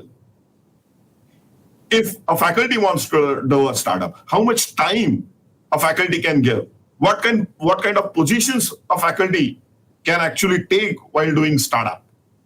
No clarity was there. Means I have seen institutes where faculty or institute was asking for 60% revenue sharing. अगर faculty 100 रुपया कमाएगा, उसमें से 60 रुपया अगर institute निकाल लेगा, 30 रुपया इनकम टैक्स निकाल लेगा, तो फिर बचता क्या है? क्यों करेगा कोई? Because entrepreneurship is a 48 hours job a day. And that is the reason when I talk to large number of youngsters, they tell us that, sir, we want to do entrepreneurship, we want to do startup, we have a good idea, but our parents are not allowing. Our boyfriend, girlfriend, partners are not allowing. कारण की ते म्हणतात ना, कशाला झकमारी एवढी मगजमारी करायची? त्यापेक्षा you take a job. Okay, anyway, nowadays this work-life balance is completely screwed, but still you can work from maybe 8 o'clock in the morning or 8:30, 9 o'clock till maybe 8 o'clock in the evening. For a corporate, like big corporates, you have a big thappa against your name. But at least on Saturday, Sundays, you can go to malls and movies and Netflix and chill. Right? But if you get into entrepreneurship, you will not get time for all this. So, क्यों करना है? So we actually went ahead. And the reason I am giving example, because you have one of the topic is this business management course. So we went ahead to solve this problem, and we have introduced a very innovative program. We are calling it as an MBA in Innovation, Entrepreneurship and Venture Development. But it's a very innovative program. It's not a classroom-based MBA, it's an incubator-based MBA. The classroom component is only 30%. And what we are telling students is that आपको अगर entrepreneurship करना है, startup करना है, join this program. And under the garb of MBA, you actually go ahead and do your startup. So 2 साल आपको अच्छा mentorship भी मिलेगा. And if you are successful, if you think, or if you see the light at the end of the tunnel, you will end up becoming, or you will move in that direction. If you fail, at least you have learned the concept and you are an intrapreneur. and large companies are looking for entrepreneurs. Currently, we are doing this pilot. We started this pilot pre-COVID in 4 institutions. Now we have given approval for about 20 institutions. And the primary requirement for this MBA program is that you need to have an incubation center. And if you have to take an admission into that, for the students, they need to have an idea. They need to have a business idea. It's a very, very interesting program. I will request you to look into it. So we have to try multiple things. And currently, if I have to talk, I can talk for another couple of hours about different initiatives which we are doing. But the kind of innovation and entrepreneurship impetus which we have given for innovation and entrepreneurship through this government is completely unprecedented. And I believe that if we carry these policies forward, if we actually work on it at a grassroots level, challenge institutes like yours,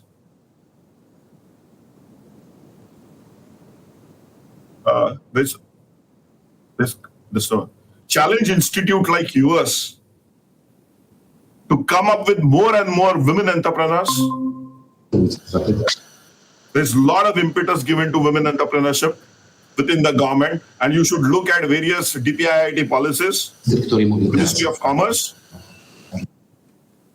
I believe that you will able to actually really achieve the goal of this conference. And at that time and next time, maybe you will really think about regaining or re-achieving that leadership position and not just revisiting it. Thank you. Thank you very much. Really appreciate for giving me the opportunity.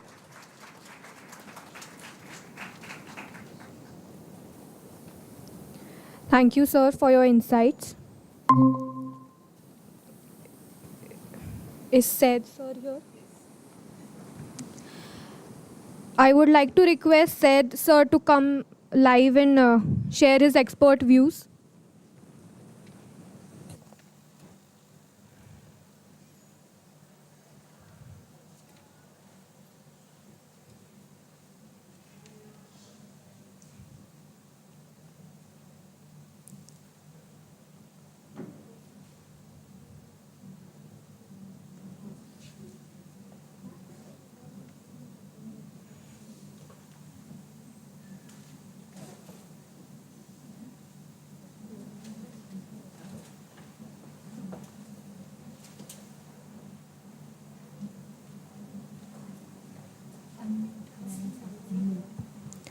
Sir, can you unmute yourself?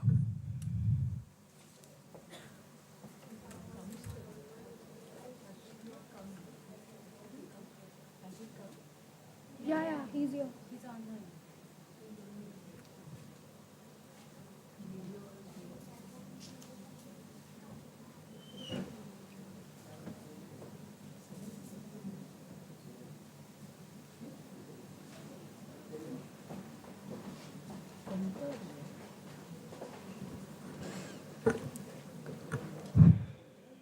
Okay, moving ahead. I now humbly request our chief guest, Varsha Pitre ma'am, to address our audience.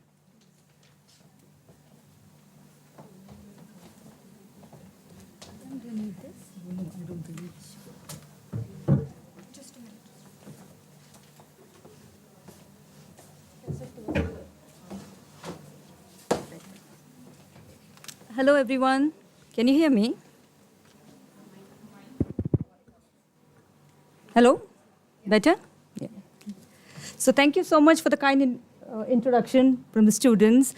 And thank you to the director, Dr. Surya Ramdas, also the management committee member, Mrs. Vidya Kulkarni. I also wanted to thank the other management committee member, Dr. Kishore Desarda. Also, all the faculty and students for making this conference such a success. A special thanks to Dr. Mansi Zavdekar for inviting me and coordinating my visit. So thank you so much. I really wanted to take you through a little bit about my career journey and all the lessons that I've learned over the last couple of decades through my career, and share the lessons I've learned, and hopefully that will help you in your journey as well. But first, I wanted to thank you, the whole faculty and everybody for having me here, and also wanted to congratulate the students for enrolling into this esteemed institute. So you've taken the first step of arming yourself with the right education. Take some time to be proud of yourself, okay? But remember, this is only the start. The harder and more exciting journey is now before you. So I think the MBA 2 class would probably be graduating quite soon. And both classes have had the misfortune of studying during this trying COVID period of lockdowns and virtual learning. So it's also had a very significant impact on the job market. So if you're not happy with what placement you have received, or you're yet to find something, or yet to receive your dream job, don't be disheartened. I've graduated from management school myself in 1998. Lots of you probably weren't born then. Just after the Asian crisis of 1997. So we had a similar situation where placement scene was rather bleak. So especially for finance, which is my major. So always dreamed of working in the derivatives industry. But there was no derivatives markets in India right at that point. The National Stock Exchange, which is the top exchange by trading volumes for derivatives today in the world, it only started trading derivatives in the 2000s. So in 1998, we didn't have that. There were not many foreign banks here in India, and the software boom in India was yet to happen. So reluctantly, I took my first job in corporate finance. But what a journey it was. The company that I work for, Kai Consultants, as the student introduced me, has told you that was my first job from after my management. It did its initial public offer, the first public offer of shares when I was working there. So I had this fortune of being at the heart of the IPO process, the joy of preparing a cash flow statement, and seeing that printed on a glossy annual report. Nothing can surpass that feeling of joy. It's absolutely unparalleled. I realized that it is important to keep learning new skills, gain knowledge, and make connections, even if you're not doing your dream job, but never lose sight of your goal. 3 years later, I enrolled for my master's in Chicago, which is the heart, the Kashi of derivatives industry. It's got like all the derivatives markets there. The Chicago Mercantile Exchange is there, the Chicago Board of Trade, which is now merged, the Chicago Board of Options Exchange. While I was there, the Chicago Climate Exchange was formed, which unfortunately it's not active any longer. But there's Chicago Stock Exchange. So multiple stock exchanges and derivative exchanges there.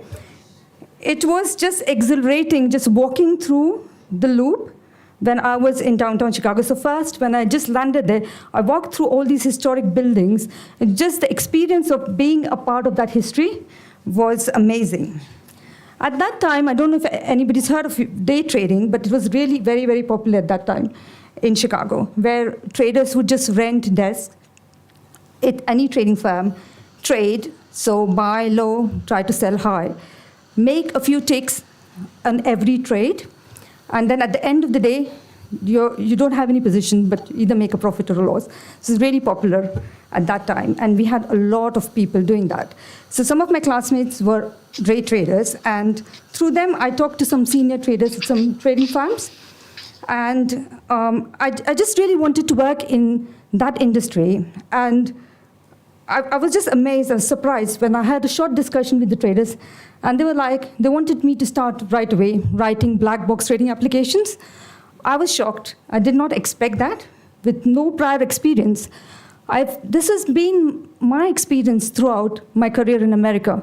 It's truly the land of opportunities where you're given the opportunity at the drop of a hat, and it's your job to grab it with both your hands. So working for the trading firm was like a fantastic experience for me. I was privileged to meet many traders, hear amazing and terrifying stories about financial markets and trading. I would hear people tell me calmly at the end of the day that they just lost $1 million without blinking their eyelids. I've come from a very middle-class Marathi family. So, Hantrun Pahun Pai Pasrave, that's like a motto that of your parents teach you every day. So for me, this was like, this risk-taking was really amazing for me. So I first learned that people are really ready to take that kind of risk without actually having that kind of capital.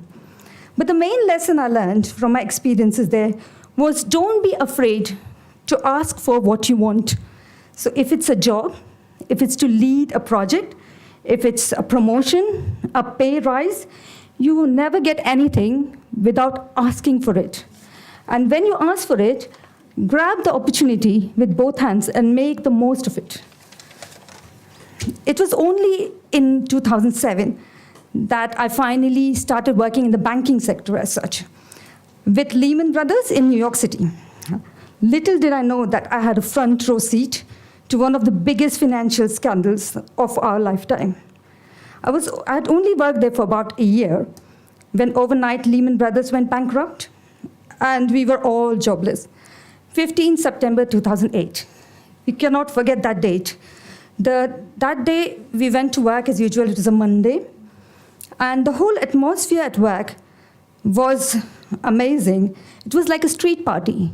Everybody was talking to each other, hugging each other, saying their goodbyes, packing up their stuff, sharing their emails, phone numbers. We had press everywhere. Each entrance, they were asking us for our comments. It was a surreal experience.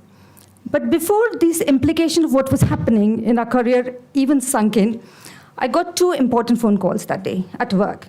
2 job offers, no interviews, no questions asked, from people that I've worked with before. So I just realized that whatever you do, your knowledge and your hard work, it does not go unnoticed.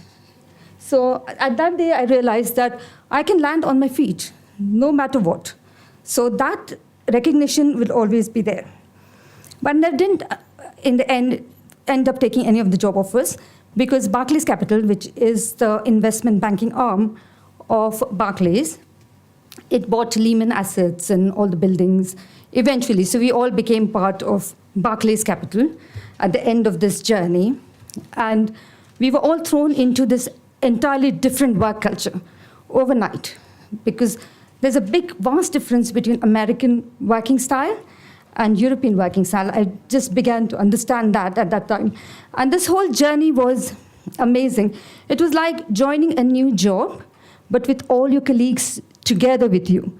So you would never have that experience ever in your life where you're sitting at the same seat, doing the same role, but it's still different.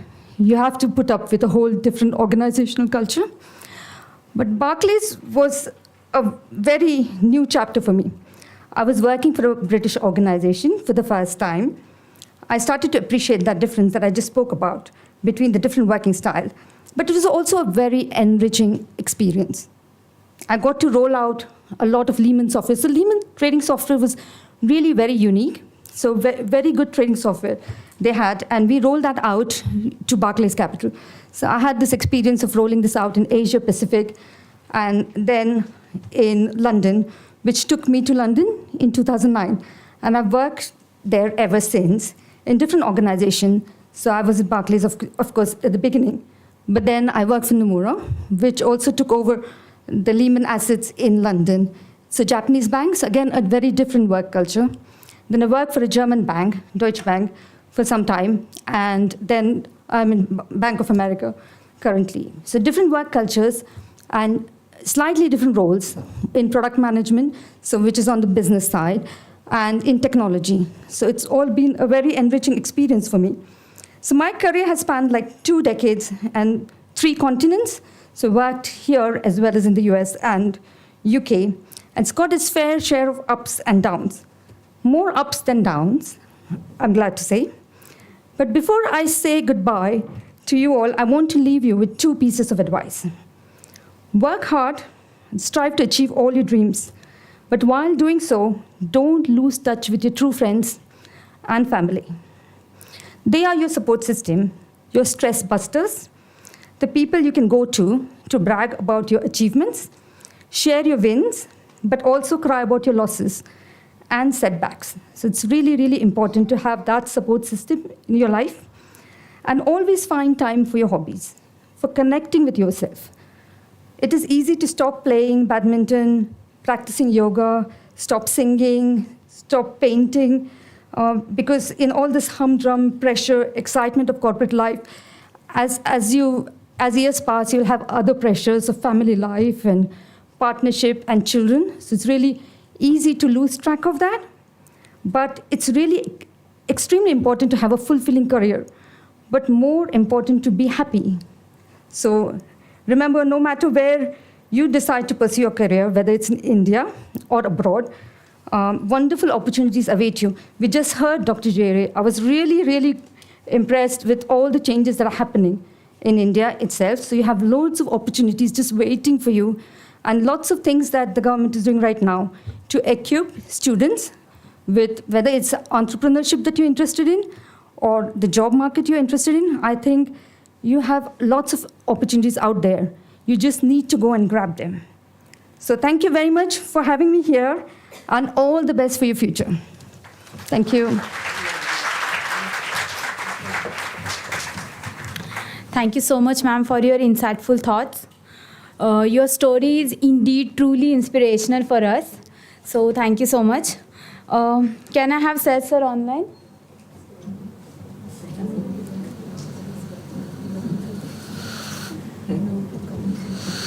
Hello. Hello, sir. Good evening. Good evening. So sorry for the technical accident, but I think that our technician, they arranged everything, and we can begin if you give me word, of course. Yes, sir, you can proceed. Okay. Thank you very much. And another time I apologize for this accident. Distinguished guests, respected professors and colleagues, dear students, it's a pleasure to join you in this closing session of your conference, events which inevitably proceed useful debates and scientific outcomes that we can share with you. I seize this occasion also to express my deepest thanks and gratitude to the organizing committee for the invitation addressed to us. But unfortunately, on behalf of the Dean of the Faculty, Dr. Megh, I apologize for not being able to attend the conference from the beginning due to consideration and pressures resulting from previous commitment in other conferences that coincide with yours. At the same time, you choose the date of your conference with ours, faculty, or in the time when our faculty organized an international conference on crafts and family businesses with special attention to the women business. And at the university level, we organize the international week hosting many universities from Europe, Asia, and Africa. Simultaneously, the Dean within the official task to represent the faculty in another conferences. Nonetheless, this will not prevent us from renewing the attempt to participate in the upcoming conferences to benefit from your scientific experiences. The title you have chosen for your conference means a lot for specialists, entrepreneurs, and for public alike. Revisiting leadership, entrepreneurship, and business management for 2030.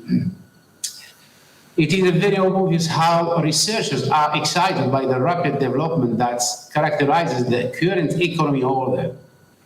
They devote special interest to the legal provisions regulating the sector as a whole and by the laws specific to business, to management approaches and decision-making, to financing method and capital. But above all, they are interested in the area of entrepreneurship and its feasibility. For what regards the management, we are all impressed by the wide and prominent role of women in the world of business and by the success they achieve. It is impossible to remain indifferent toward these concrete changes and do not recognize the value of the female entrepreneurship. An outcome resulting from the interaction between several factors such as gender equality, transparency, evolution of women legal statutes, and access to education. Dear friends, dear professors, and dear students, I wish you will all had continued success and leadership in the field of education related to business and women enterprise. I wish all of us constructive and fruitful cooperation to achieve our aspiration for the future. And I wish all students excellence and success through their distinguished education to achieve their goals and to serve their community by creating new job opportunities and by them creativity in their life. Personally, I want to condivide with you an experience that I got some years ago with students from India. Up to now, all professors that has this group remember clearly, sometimes we name the students of India that really teach us some pieces from the huge culture coming from India, from this huge system, especially regarding ethics, behavior, and regarding also the new principle of management, even if public or private. Up to date, we maintain a good relation and we are still collaborating. A lot of them get jobs in our corporation or others European corporation. We are so here to have received such young Indian in our faculty. And we are also thinking to ameliorate and to enhance this relationship. As I told before, in this year we have got the possibility to participate more than one expose or reference or paper to your conferences because our constraint was so strong. But with colleagues, we are really thinking that next year we will be present. We will try to exchange, of course, knowledge, experiences. But first of all, we have to heed the youth, the young people, and in relation with the entrepreneurship as idea and as practice also. India gave us all and to all the world the best example in the process of integration of women, of young laureates. We are sometimes thinking seriously to adopt a such model. I give you an example about our cooperation about India. Yesterday, we have got the intervention of Professor Mono Ijoke from the University, I think, of Amity, or Amity University. And his paper was under the title, An Entrepreneurial Craft Woman with Foreign Sight. So from my side, I confirm also that it is a topic that interests me. I thought that women, a society without the effort of women is a society deprived from 15% of his success and in his benefits also. So that's why maybe with Dr. Mikika, we will try to elaborate a system in which also we can exchange not only staff but students. I hope you success and success. Thank you very much and have a nice day. Thank you.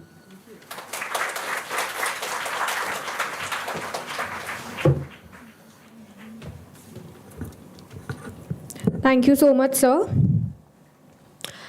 I would like to request Mamade sir to propose the vote of thanks.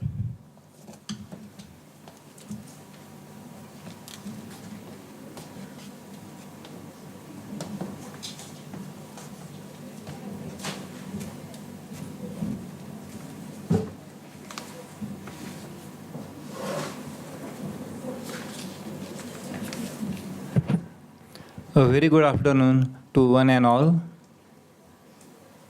HNIMR and Sri Siddhivinayak Mahila Mahavidyalaya had organized the 2 days international conference in association with Opel University of Technology, Poland on revisiting leadership, entrepreneurship and business management for 2030 on 9th and 10th June 2022.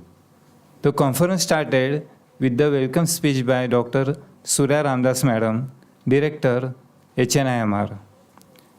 Mrs. Vidyadai Kulkarni Madam, Vice Chairman, Mercy Karve Sri Shikshan Sanstha, and Dr.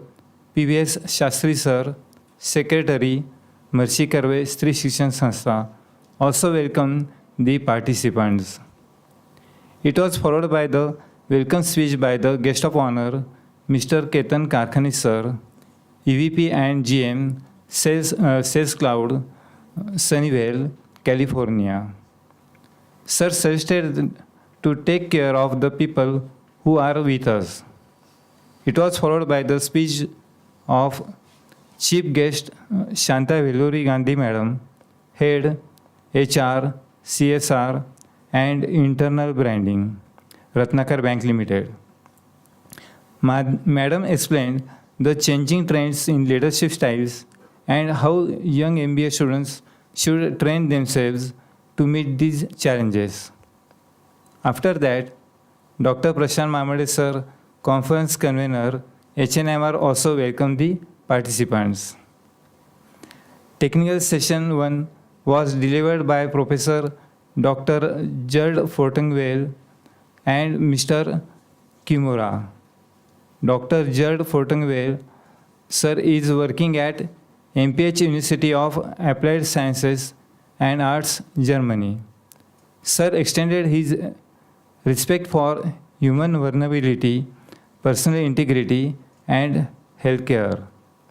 After that, Mr. Kimura, who is a board member of Infinite Growth Private Limited, Japan, expressed concern about social issues and challenges in Japan. It was followed by the technical session number 2, conducted by Mr. Arjun Pancha sir, an entrepreneur.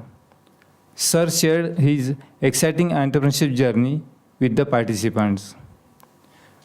Technical session number 3 was conducted by Mr.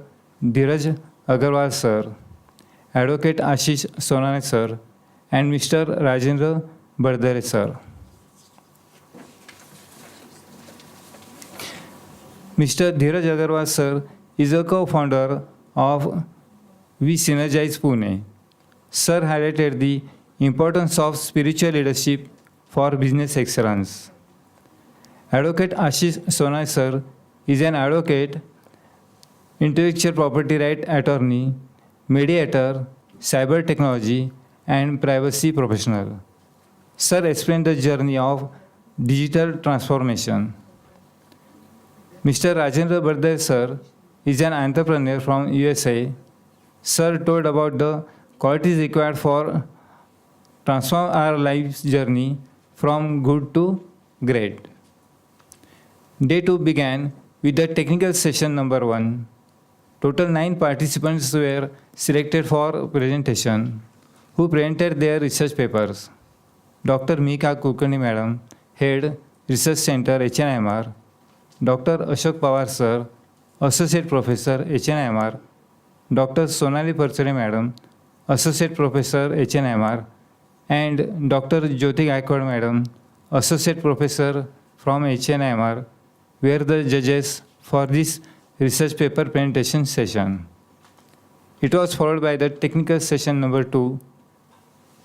Panel discussion was scheduled on the topic revisiting leadership, entrepreneurship, and business management for 2030. Mr. Sambhaji Chawle sir, MD and CEO, Primus Technosystems Private Limited. Mr. Atul Upadhyay sir, Vice President, Operations, Pride Hotels Limited. Dr. Shantam Shukla sir, Strategic Consultant. Mr. Anil Megh sir, Strategic Consultant. Dr. Sonam Kapse sir, CEO, Healthcare for Chamber of Commerce and Industries, and owner of Terzain Restaurant, were the panelists for this session. Valedictory session was organized at the end of the conference. Dr. Abhay Jere sir, Innovation Council Officer, Ministry of Education, Government of India, and Mrs. Varsha Pitre Madam, Director, Bank of America, were the chief guest, and Professor Dr. Said Edaish sir, Faculty of Economics and Management, Department of Regional Policy, University of Opole University, Poland, was the guest of honor for the session.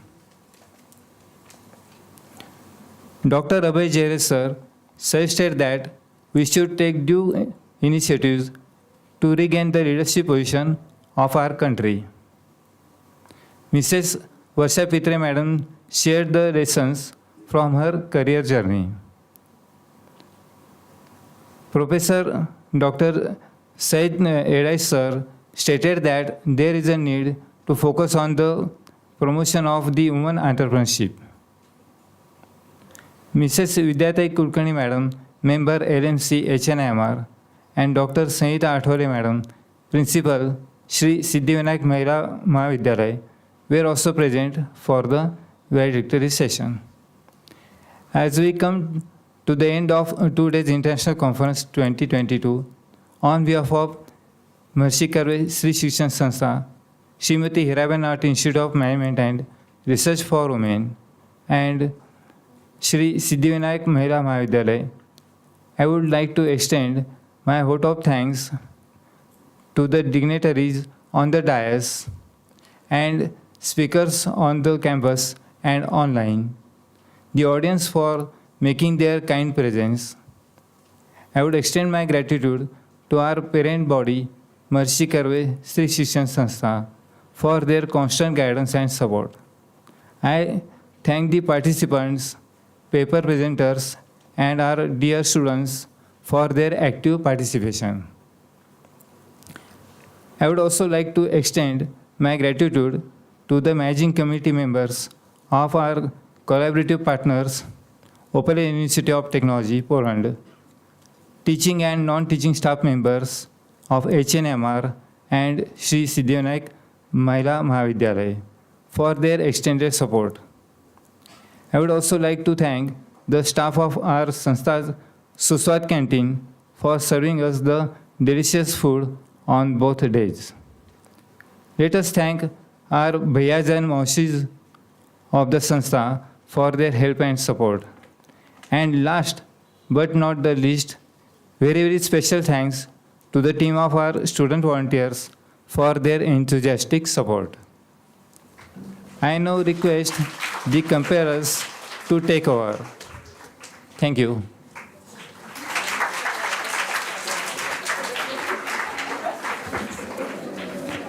Thank you, sir. The program will be concluded after the national song. I request you all to rise for Vande Mataram. Vande Mataram, Vande Mataram, Sujalam Sufalam, Malayaj Sheetalam, Shasya Shamalam Mataram, Vande Mataram, Shubhra Jyotsnam Pulakitayamine, Tulya Kusumita Drumadala Shobhini, Suhasini Sumadhura Bhashini, Sukhadam Varadam Mataram, Vande Mataram, Koti Koti Kantha Kala Kala Ninada Karale, Koti Koti Bhujai Vidha Kara Karavale, Bhavana Kanumad Bole, Bahubala Dharini Namami Tarini, Vipudaya Varini Mataram, Vande Mataram. Tumi Vidya, Tumi Dharma, Tumi Riddhi, Tumi Marma, Tvam hi Prana Sharire, Bahute Tumi Ma Shakti, Hridaye Tumi Ma Bhakti, Tomaroi Pratima Gadi Mandire Mandire, Vande Mataram, Tvam hi Durga Dasha Praharana Dharini, Kamala Kamala Dala Vihari.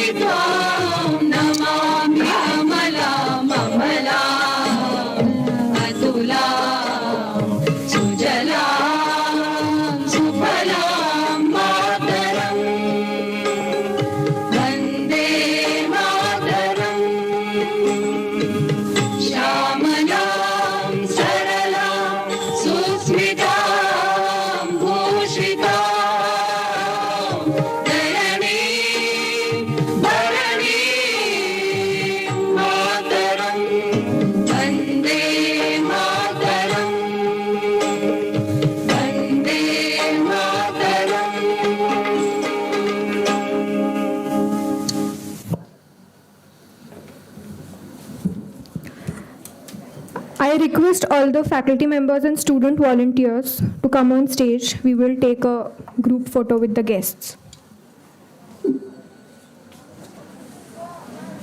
Volunteers, the faculty members, please stay.